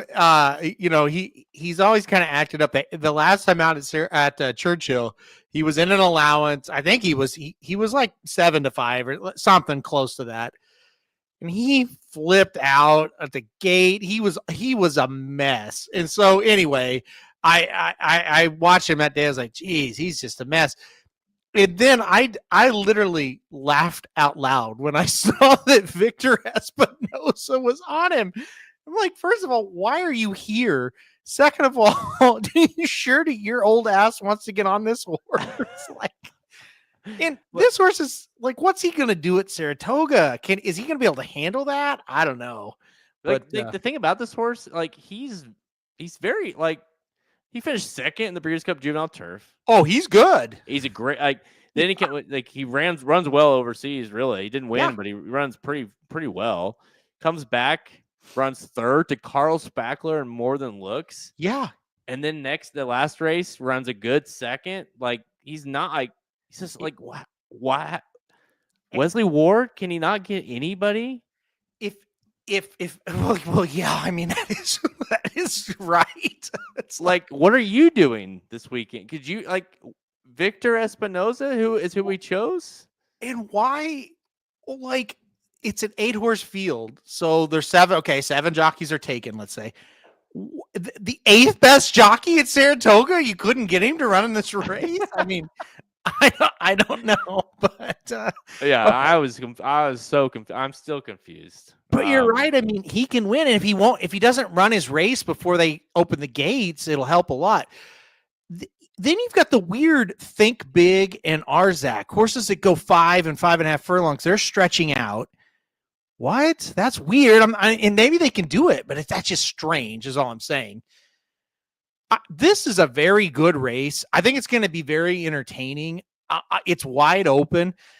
I'm going to take a shot with a 6-1 horse because I don't know what else to kind of do here. I took the number 8 Win for the Money in this spot. I think they're doing the right thing, getting this horse back to 8 furlongs. 2 races back, almost won the Fort Lauderdale. Ran really, really well. Pegasus World Cup was next for this horse after that. Got 7th, only beaten, a little less than 4 lengths. Wasn't horrible, but I think going a mile, the horse is going to have a little bit more zip. So I took the 8 Win for the Money here, getting back to a mile. I just kind of wanted to take a price, and I thought this one kind of fit. And of course, my man, our jockey, Dylan Davis, also aboard. So you got to go with that as well. Did he tell you about this horse that he's going to run? He did. First year? Yeah. Yeah. Well, I told him, take back, make one run, Dylan, and let's see if he does it. It's the best story. Listen, hey, to your point and favor, the last win of this horse was at a mile. It was a Woodbine mile at grade 1 at that. Mm-hmm. So here you go. Take back, make one run, go back to a mile. It's perfect. Listen, I went with the 2 Intellect for Chad Brown, Flavian Pratt, Chad Brown. Not much to say there. I thought this horse, dude, that last race, they just need to figure out how they can get this horse into the race sooner. Yep. And then it's game over for the field. But so I get there's a big if. But each race has been slightly better than the last. Maybe we can finally get the horse in some sort of position because this horse wasn't. Go back and watch the poker if you didn't see it already. Yeah. He's not even on the screen when they're getting close to the wire.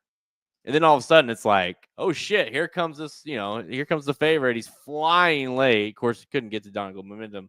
But I think if they can just figure out this horse early in the race, he could be dangerous. So I'll give me the 2 Intellect at 3-1. Maybe we'll finally get the job done here. That's who I got in second. I think that's a really good pick. That's the one that makes a ton of sense. And if the track's playing to speed, I'm not, painting any crazy pictures here, but the 4 will be tough as well. So, yeah, again, that will be like the killer because it's here I am. I'm it's the day. And what does he do? He gets beat by the same freaking horse that beat him the last time. Right. Gate to wire at that. So I'm with you. If the track is playing like that, I may have to throw in the 4 as well, because that feels like a really stupid horse to get beat by.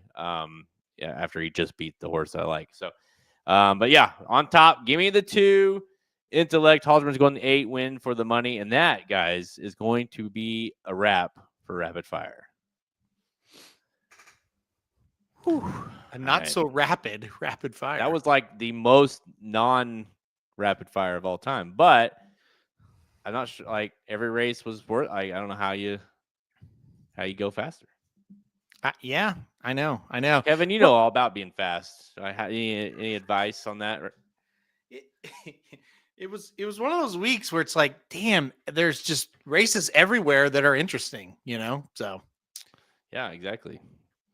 All right, guys, that's all the time we have. Make sure you check us out over at racingdudes.com for our free picks and our premium selections on the products page. Click the Get Racing Dudes Premium button at the menu at racingdudes.com. To learn more, remember on Twitter at @race_dudes, Instagram and Facebook. You can find all episodes of Blinkers Off on our YouTube page or any place you listen to podcasts, Apple Podcasts, Spotify, all those places. We're there. Just go to YouTube, search Racing Dudes, or search Blinkers Off. You can find us on those as well. Make sure you hit that like, subscribe, and notification button. Dudes Who Bet was on, what was that, yesterday, I believe? Yep. And then I guess Magic Mike's on Friday mornings now. Is that right? Magic Mike is on Friday morning, but with it being the 4th of July, I don't know. I don't know if they'll do it tomorrow or not, but yes, they are Friday mornings now. What weekend do you plan on going to? What weekend are we going to Saratoga? I guess is a better question. Well, Travers for sure, right? That's like Christmas. It's like Travers. Yeah, we'll be there. I would like to go to the Whitney if possible. We'll see. Okay. Yeah. Well, I always like Travers is yes, and then it's like past that, it's like okay, I'll see if I can make it work. Yeah. But yeah, I mean the way the Travers lines up every year, you have to. Funny story for you though before we get off here.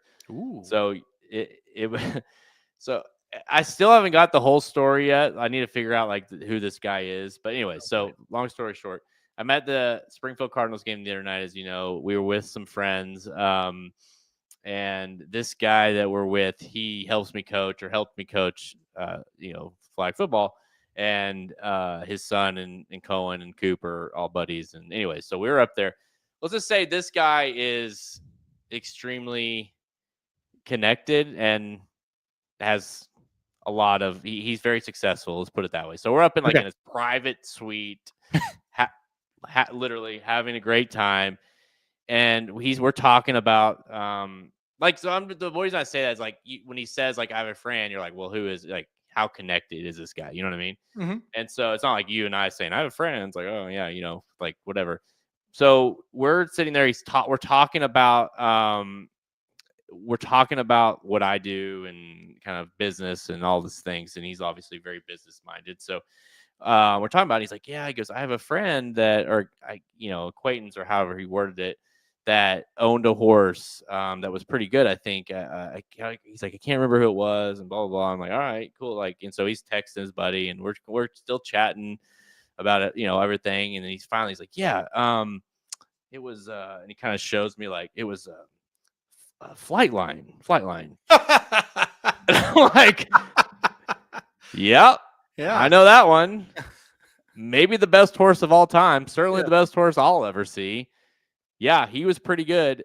This dude, and so I kind of got more info about obviously Ronis owned the majority of it, but he was part of that ownership group. And I don't know, West Point was one of them. Maybe he was part of that kind of, they could buy shares of them and stuff within West Point. I don't know the details of how he was connected with the horse, but he knew enough to where he knew all the details about the horse and knew that, the breeding and all the, he's telling me about what they're doing now and with Flightline and all the, stuff like that. But I'm like, yeah, it's just funny how he's like, I was expecting, you hear that, you're like, oh yeah, I know.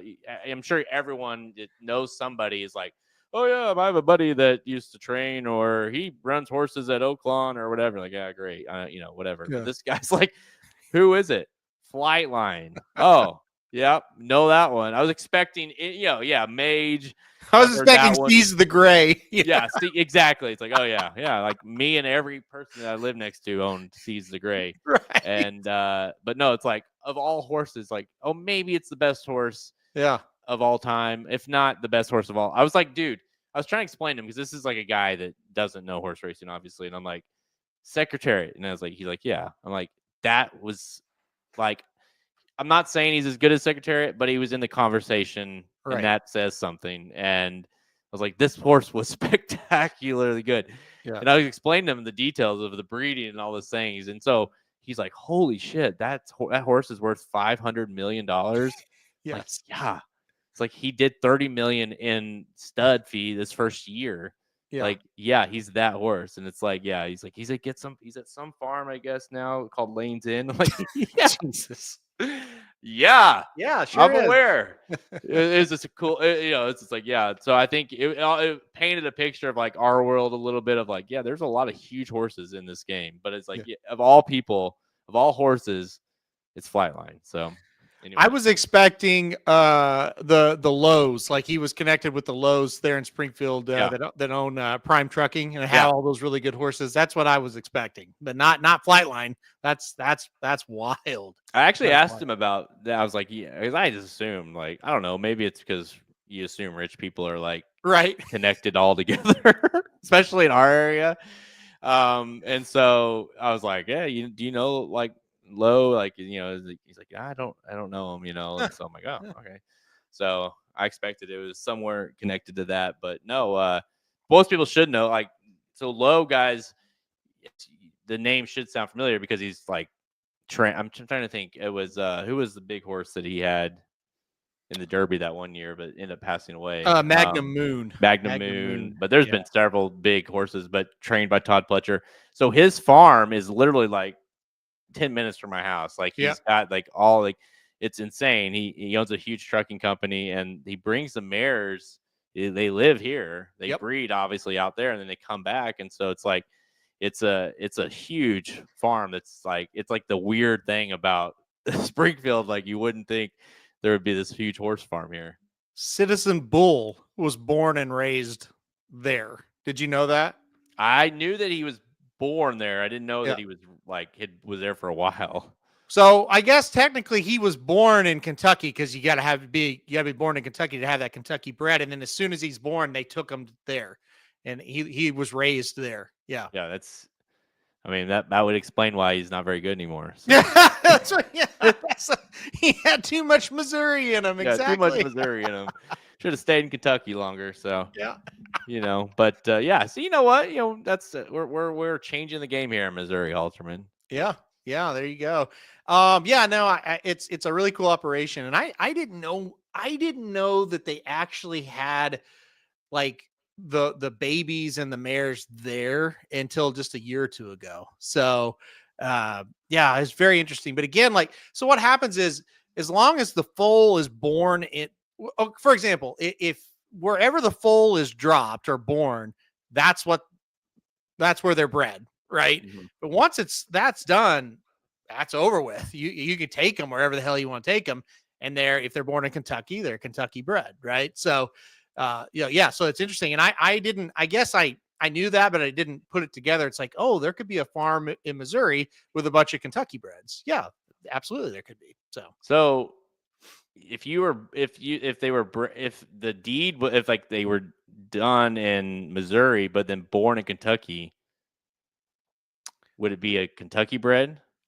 I'm pretty sure, yes. I'm pretty sure that it all comes down to the state you were born in, because why I say that, I think it was Coal Battle. They wanted him to be a Texas bred. I could be wrong, but Magic told me the story, and I think it was about Coal Battle. But they wanted him to be a Texas bred, and the weather was bad, and they couldn't get that mare down to Texas. So they said, I'll just keep him there. He'll be a Kentucky bred. Like, that's the kind of thing that happens. Yeah. So, like, if Kevin's parents did it in, like, Kentucky, but he was born in New York, he would be a New York bred, right? Yes. Yes. Okay. Yeah.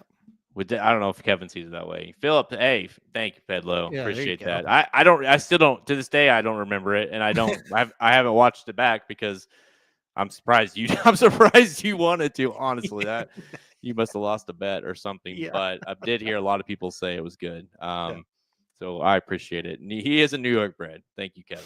So he did covered in Kentucky, born in Arkansas. You're an Arky bred. Yeah. Yep. Covered is a fancy way of putting doing it. So so that's the thing. Like if you that's why sometimes, I guess what I'm trying to say is, you see, especially Iowa, I feel like lately, you see these very, very well-bred Iowa breds. It's like, what the hell? It's like, no, they're from Iowa. They sent that horse over to somebody really good, and then they take them back up to Iowa, and they're born, and all of a sudden they're an Iowa bred. And, if they're good, I'll go run against Open Company. But if they're not that good, well, we could still beat Iowa breds with them. So couldn't you because if you say, if for Lowe's point, if they just said, if they did everything, bred them out there, or, covered them out in Kentucky, the whole 9 yards, but then brought the mare to Missouri to have the baby, to have the foal. Mm-hmm. Now the horse is a Missouri bred. Mm-hmm. And you would see that on paper, mm-hmm. and be like, well, that horse must be maybe a mule. Right. Maybe, Yeah. So sometimes I feel like when we see and that's an extreme example, obviously, but if you see a Maryland bred or whatever, you're like, that horse may not be very good. Archie bred, even, you're just like, so you got to be careful, I guess, a little bit with how much we say those horses aren't good because of where they were born. When in reality, logistically, now most of the time it's a farm and whatever, like that's just how it is. But logistically, you couldn't. It doesn't always mean that. Yeah, no, I mean, and they could actually do that. In all the time we've been doing this website, I've seen one Missouri bred, and that's a true story. And I don't remember who it was, but there was one Missouri bred, and I imagine they were either just too lazy, or they didn't have a spot, or something weird happened, right? But I mean, it would be funny if the Lowe's did that or somebody did that. But that at the end of the day, you want that state bred, label at wherever, because they're state bred races you could run in for nice purses against easier competition.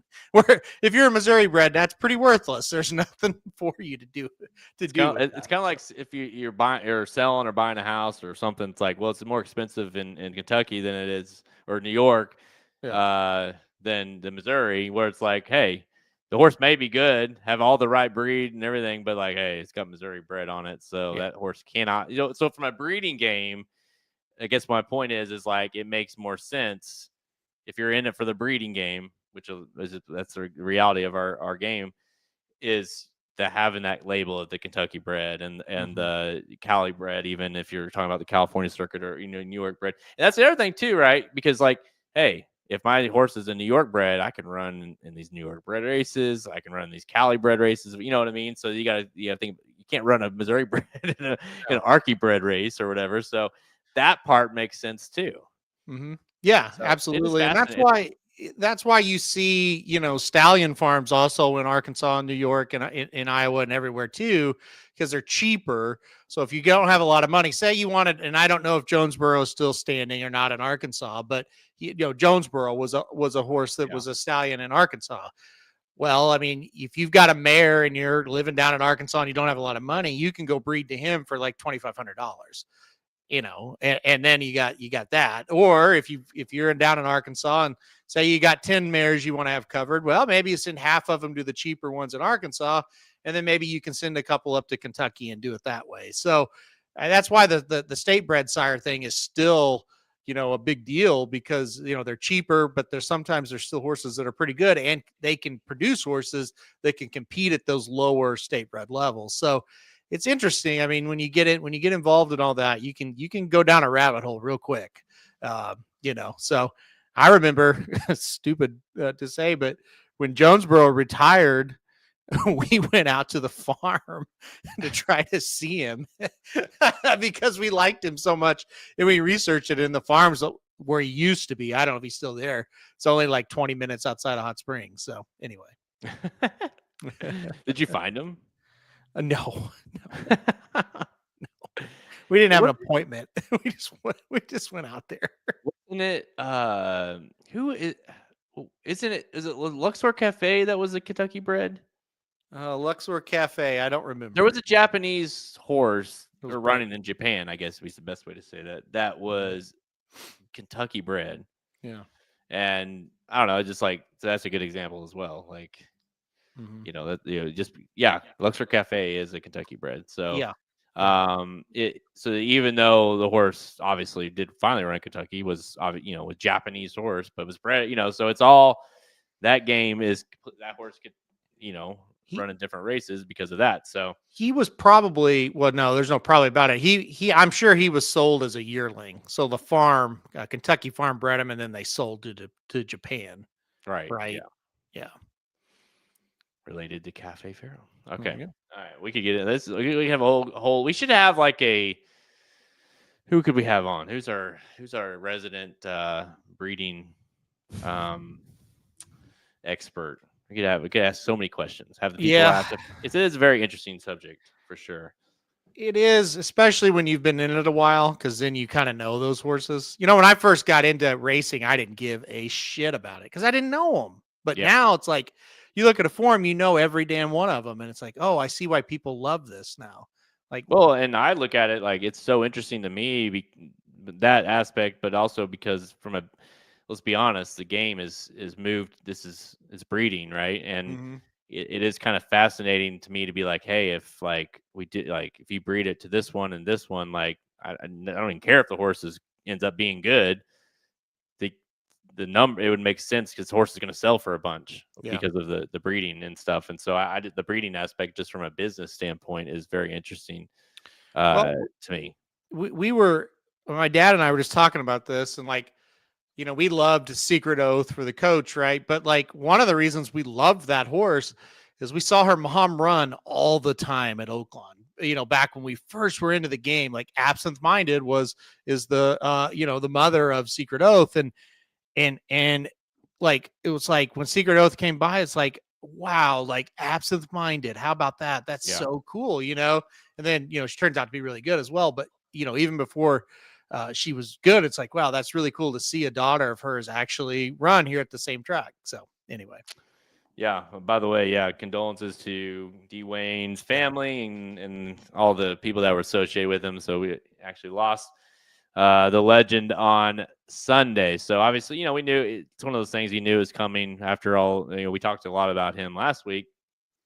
We knew it was coming, but still, it never gets it snuck up on, I think, a lot of us, everyone in the game, kind of like, oh, it happened. And so, it's just a sad day for racing. And it's like your dad said, I think, I saw his tweet, and I think he said on the show too. It's kind of weird when you're like, literally will never be another one. Like, never as much if you like Bob Baffert or if you like, you know, some of the, you know, Pletcher when he gets old or whatever, some of the tree from D. Wayne, there'll never be another one. And that's kind of weird because racing will literally never be the same without D. Wayne. So it's kind of sad, but you know, it's kind of cool too to think about the legacy that he's left. I don't know if Asmussen will be it still won't be Lucas. Honestly, it's not close, and here's why. Lucas blazed a path for Asmussen to walk through, and not just Asmussen, but Brad Cox and Todd Pletcher and Bob Baffert. Lucas invented this of being at different places at the same time with horses, and that's why there'll never be another one.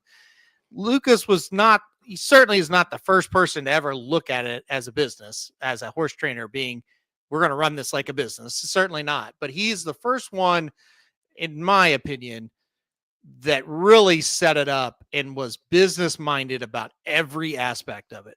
My barn is going to be immaculate because this is $1 billion business we're running. And when these billionaires come to this barn, they're going to think they're somewhere. Right. And again, he absolutely just, again, like his records will fall. There'll be other trainers that have more wins or this or that or the other, but there'll never be another one to change the game and change the way people thought about the game. And that's where true legacy and true greatness really lives, right? Like, and again, I'm not like Steve Astus is my favorite trainer, right? But the path was laid for him by D. Wayne Lucas, and that is true greatness.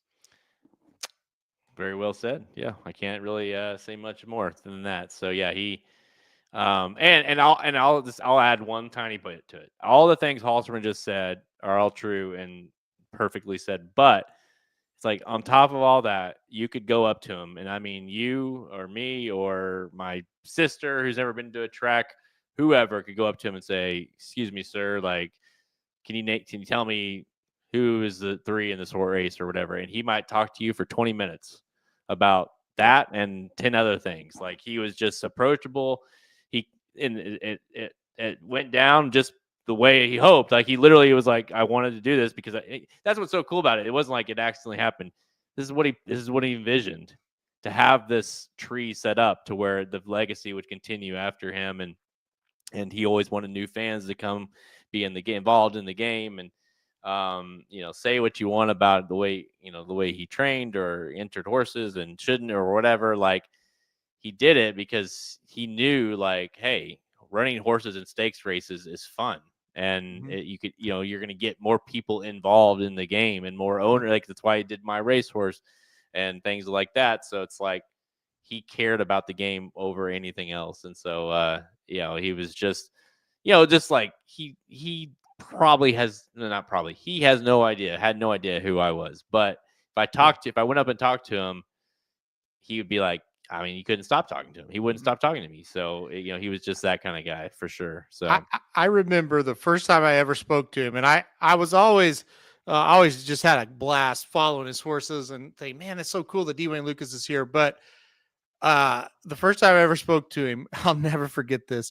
So we were at Oaklawn, and it was now Oaklawn has like a big bar set up at this area, but it was the old simulcast area, Jared. You know where I'm talking about. yeah. They just said it was just a huge wall of TVs and betting windows right in the middle of the track, right? There's thousands of people over there. And he was running a horse in the Gotham. And so he's over there watching the Gotham on the TV at Oaklawn. He's watching Aqueduct. And my dad and I went over there to watch the Gotham, and Dwayne is right there with us. And Dad goes, I'm just going to ask him if he thinks this horse has a chance. And then he had another horse running in the Rebel. I think it was maybe, I don't remember what race it was. He said, I'm just going to ask him. I was like, well, okay, I wouldn't, but okay. And what you said is true. So my dad, we were standing right there. And my dad goes, hey, you think you got a chance in the Gotham? He goes, oh, probably not. I wouldn't waste your money. And then he starts telling us, I got this horse on Thursday. Look out for him. I got this horse coming up here in this race. Look out for him. This is a really good. And he's going down the damn shed row of all these horses that he's got coming up at Oaklawn that he's going to enter in the next week or two. He said, don't bet your life savings on some of these, but these are good ones. Now, don't waste your money here at Aqueduct, but look out. I've got some big ones coming, and we're sitting there in the race, like the race is running, and he's like, and I've got one more. Now keep an eye on this one. Now he's pretty darn good. He's training well. And we're just like, this guy's incredible, Yeah. You're like, it's like one of those things where like you're afraid to even ask him a question, and then you're like, I've gotten more than I ever thought I'd get, and then some. You almost feel bad. You're like, wait, hang on, like he's talking to me, like that's how that was that day with Skyring. That's the one I always think about. Like I just thought it was cool to be able to talk to him about his horse after a big race and stuff, and then like not only that, it's like he just keeps going and going and going and talking to us about the horse, and then the American Pharoah Day was just especially even though it wasn't his horse, but being a part of all that with him and watching a horse like Pharoah basically right next to him and be a part of that circle was pretty cool. I remember, I keep thinking of these stories. I remember one more, and the Skyring thing was incredible. And when we were you said it last week, when we went to the barn and he signed those autographs, we didn't even ask for him. He's like, hey, go get those pictures, Brady. And he signed in the autographs for us. But Heather and I were up at Saratoga one year, and I don't remember who it was, but we were up there, and I don't even know if the website was going yet. It may have been, but it is early. And he had a maiden win, a 2-year-old maiden win one of the races up there, right? And so we stood by the winner's circle and we were watching him. And I said, hey, congratulations. I thought he ran really well. Most people would just say, hey, thanks. I really appreciate it. Or, hey, thanks, whatever. He comes over and he's like, he did run really well. Now, this is kind of what we were thinking with him today that I think turned the corner, and he starts explaining this. And it was 5 minutes where he was saying, he's asking me, what did you think and all this stuff? And I was just like, I don't know anything about this. You know what I mean? So like, I just wanted to say something to you, No, but he was just so fired up, and he just wanted to talk racing all the time. And the thing is, like, we could sit here and go another hour on stories. You could get on anywhere right now, and just anybody that's ever met him says the same thing. Like, oh yeah. Somebody sent me a screenshot of a guy that said he met him playing slot machines at Oaklawn. And he said, I literally just went up to the man to say, hey, I just want to shake your hand. You're doing, what a career, blah, blah, blah. And just leave. And he said, 20 minutes later, we're playing slot machines together. And it's like, that was him, I mean, yeah, exactly. I mean, and I even had people texting me because, it's not cool, I guess, if you put it that way, but it popped up on the ESPN as an alert when he died or when it was announced. And like, I had people text me like, hey, I just heard that I can't believe Dwayne passed away, Dwayne Lucas passed away. And it's like, he surpassed, it's Bob Baffert now, but he surpassed like the lines of racing and other sports. Like he was, you saw him, and like you said, that's the way he approached the game, by running horses all over the country and having horses with different colored rain, the reins or whatever. All those things, like kind of the stand out of the barns. Like he looked like a million, but he had the Bob Baffert story of him showing up at the quarter horse. He's like, who the hell is this? That's D Wayne, and all his fancy bus or his fancy trailer and all this stuff, and it's just like he had this level, and everyone wanted to strive to be like, and now people, like you said, are strive to be like him, and they are in terms of wins and stakes records and all those things. But it's because of that kind of foundation that's created all these. I mean, I don't think we could ever put a number on like what it's meant for D Wayne to be in racing. And so and it just goes to show you, like you said, the reason why, well, one, his love of the game, but two is like he sees a fan come up to him and talk about such and such horse. Is like, well, this guy knows, like that's a fan. He wants to talk to him, he wants to encourage him to be a fan,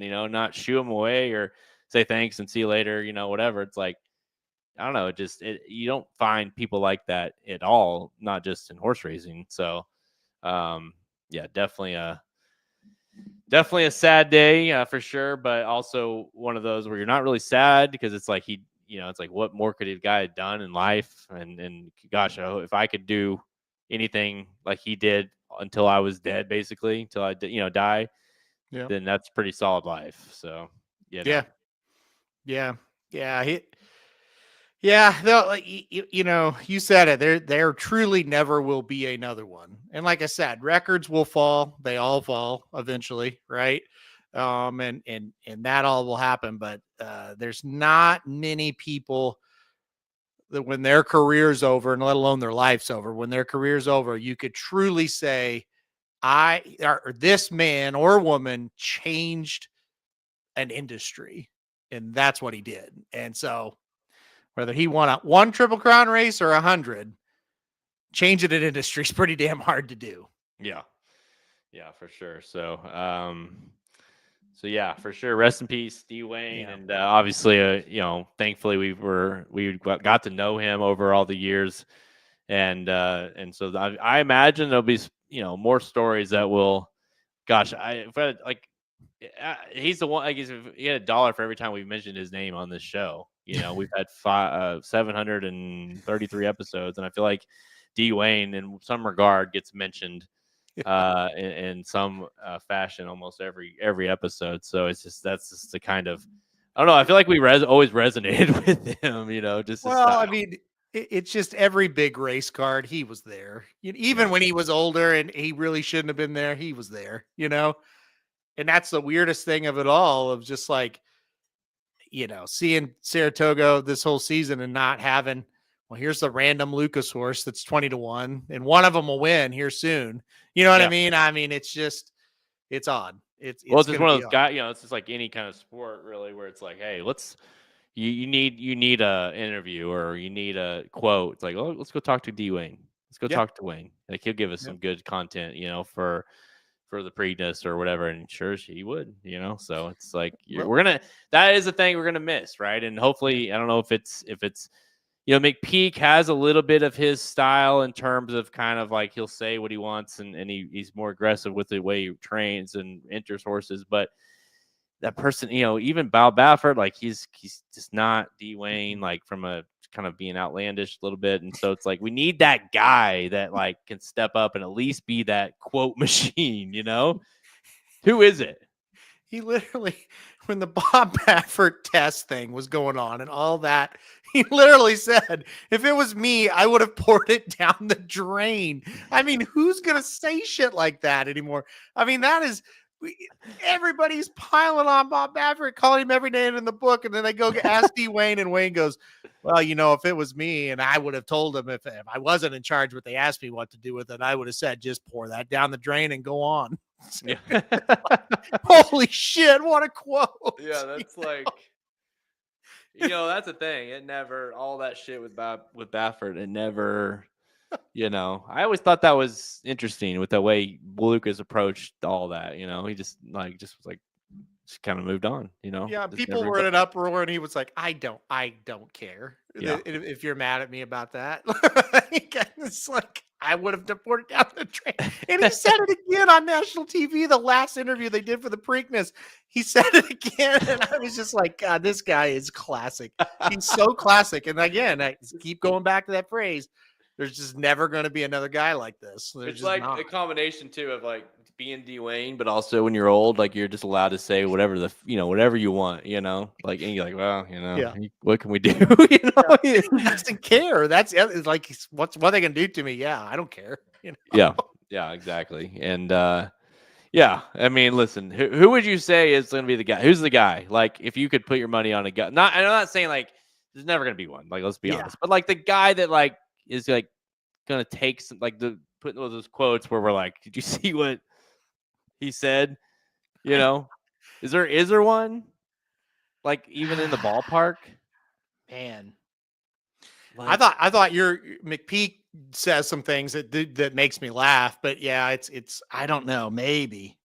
McPeak Maybe has some of him. the I mean, same tendency, like how they always say, like with coach, it's like he legitimately believed that his horse would win that race. Like he entered those, like why would you enter him? Like he was that optimistic about his horses, and McPeak certainly has that, right? Like that is definitely his style. Yeah. But he doesn't have that flair that I mean, no one will, but like there's got to. That's the thing. Like all the big guys are so boring, and I know. Like I think like Steve Asmussen interviews I think are very insightful, but if you're not into the topic he's talking about, he's boring, right? Baffert bores me. Todd He Pletcher will doesn't put say you to anything. sleep. Chad Brown, I mean, I might as well talk instead of like he says nothing. He gives you Brad Cox says nothing. Pletcher, I think, is a nice guy, but he's very vanilla. I'm just trying to go through them in my head. Mike Maker says 2 words. Sheriffs is kind of he's not very, him and McCarthy both seem nice, but they're not going to be outlandish. No, there's nobody. Yeah. I there's can't. really not. I'm trying to think of some of the Cali guys that maybe they're a little more aggressive. Yeah, like Sadler's not, Mandela's not. Yeah, there's just nobody there. I mean, McPeak would be, I would say McPeak. And then as far as handling horses, I think Cassie's very aggressive. Now, I don't think he's like, I'm talking Mark Cassie. I don't think he's the greatest, like, he's not going to say outlandish things in an interview, but he trains aggressively. So I like his style. But yeah, there's just not anybody like Lucas in the game.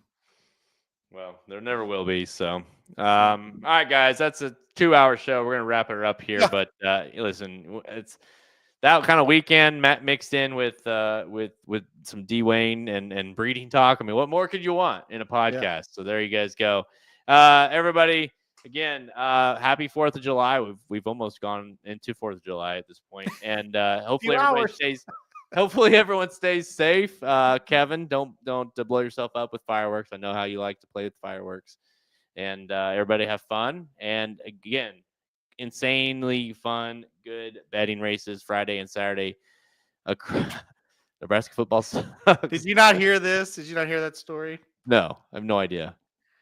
So this guy, it's Derek Wolf is his name. He's on a lot of our shows. And he was commenting, we were talking about college football, and he's a Nebraska fan. And he's like, I don't know, I think they may be coming back or whatever. And my dad, like, we talked about it for a while. Like, are they coming back? And it was pretty good discussion. And then he goes on a tirade about Tom Osborne, who is Nebraska's greatest coach, and he won national championships, all kinds of success. He's like, he sucked. He was terrible. I'm not going to repeat all he said, but it was just like, Dad, first of all, you can't call the players what you just called them. And second of all, this guy is like, he's here all the time. Like, he's a huge fan of the show. Don't sit here and tell this guy that the coach he probably likes more than anybody sucked. Nebraska sucks. He was like, He's like, well, I don't like Nebraska. It's like, well, it doesn't mean you can say that kind of stuff. Your dad's approaching the D. Wayne era where he just he doesn't give two shits about what he said. He called Tommy Frazier an outlaw. And I said, Tommy Frazier was one of the best kids ever. He's like, no, he wasn't. He was a jerk. And I'm like, no, he wasn't. Like, you're thinking of somebody else. Tommy Frazier was one of the best option quarterbacks ever up there. And I was like, he was a nice kid. Like, I remember he had a blood clot. He had to fight through all these injuries and stuff. And it's like, oh, he was an outlaw. Like, hey, no. He didn't call him what he called that one time, did he? No. Well, hey, he dodged a bullet there at least. We had to talk about that one. Good. Before it got to HR, I'm glad you did. So his problem is like sometimes he doesn't know right from wrong. He's just old, and he like that day he said what he shouldn't have said. I'm not gonna repeat it. And after the show, I was like, what were you doing? And he said it twice. He's like, what are you talking about? What are you even referring to? And I'm like, Jesus. Anyway, it was great. Yeah, and I literally was like, okay, stop, and it's like, no. It was quite funny after the fact watching it. Your expression the first time it went through, you're just kind of like, yep, all right, we're gonna breeze right through that. That's not like that was really stupid to do, but we're just gonna move on. And then you say it again, you're just like, okay. Because then at that point you're like, how many more times is this idiot gonna say it, right? Yeah. Like that, you're just like, I gotta stop this. But for him, it was just like it's just a word you say. Like he didn't. No, like he didn't mean like again, like he literally meant zero things by it. I don't want to. Nope. But like that's just went right over him. Didn't even consider it. And then he says this. That's what you told me, he said. And I'm like, oh my God. This is it. Like, this show is done. I said, no. I did. I said, no, nope. Sure didn't say that. Not only was it bad enough I remember it. Not only enough was it bad enough that he said it, he literally just threw you right under the bus with him. And then he was like, well, Kelly said it. I'm like, no, he didn't. No, not just throwing people with him, That's exactly what he said. He was doing it. He was just like, no, you told me that. Yeah. Taking down everybody with him. He's like,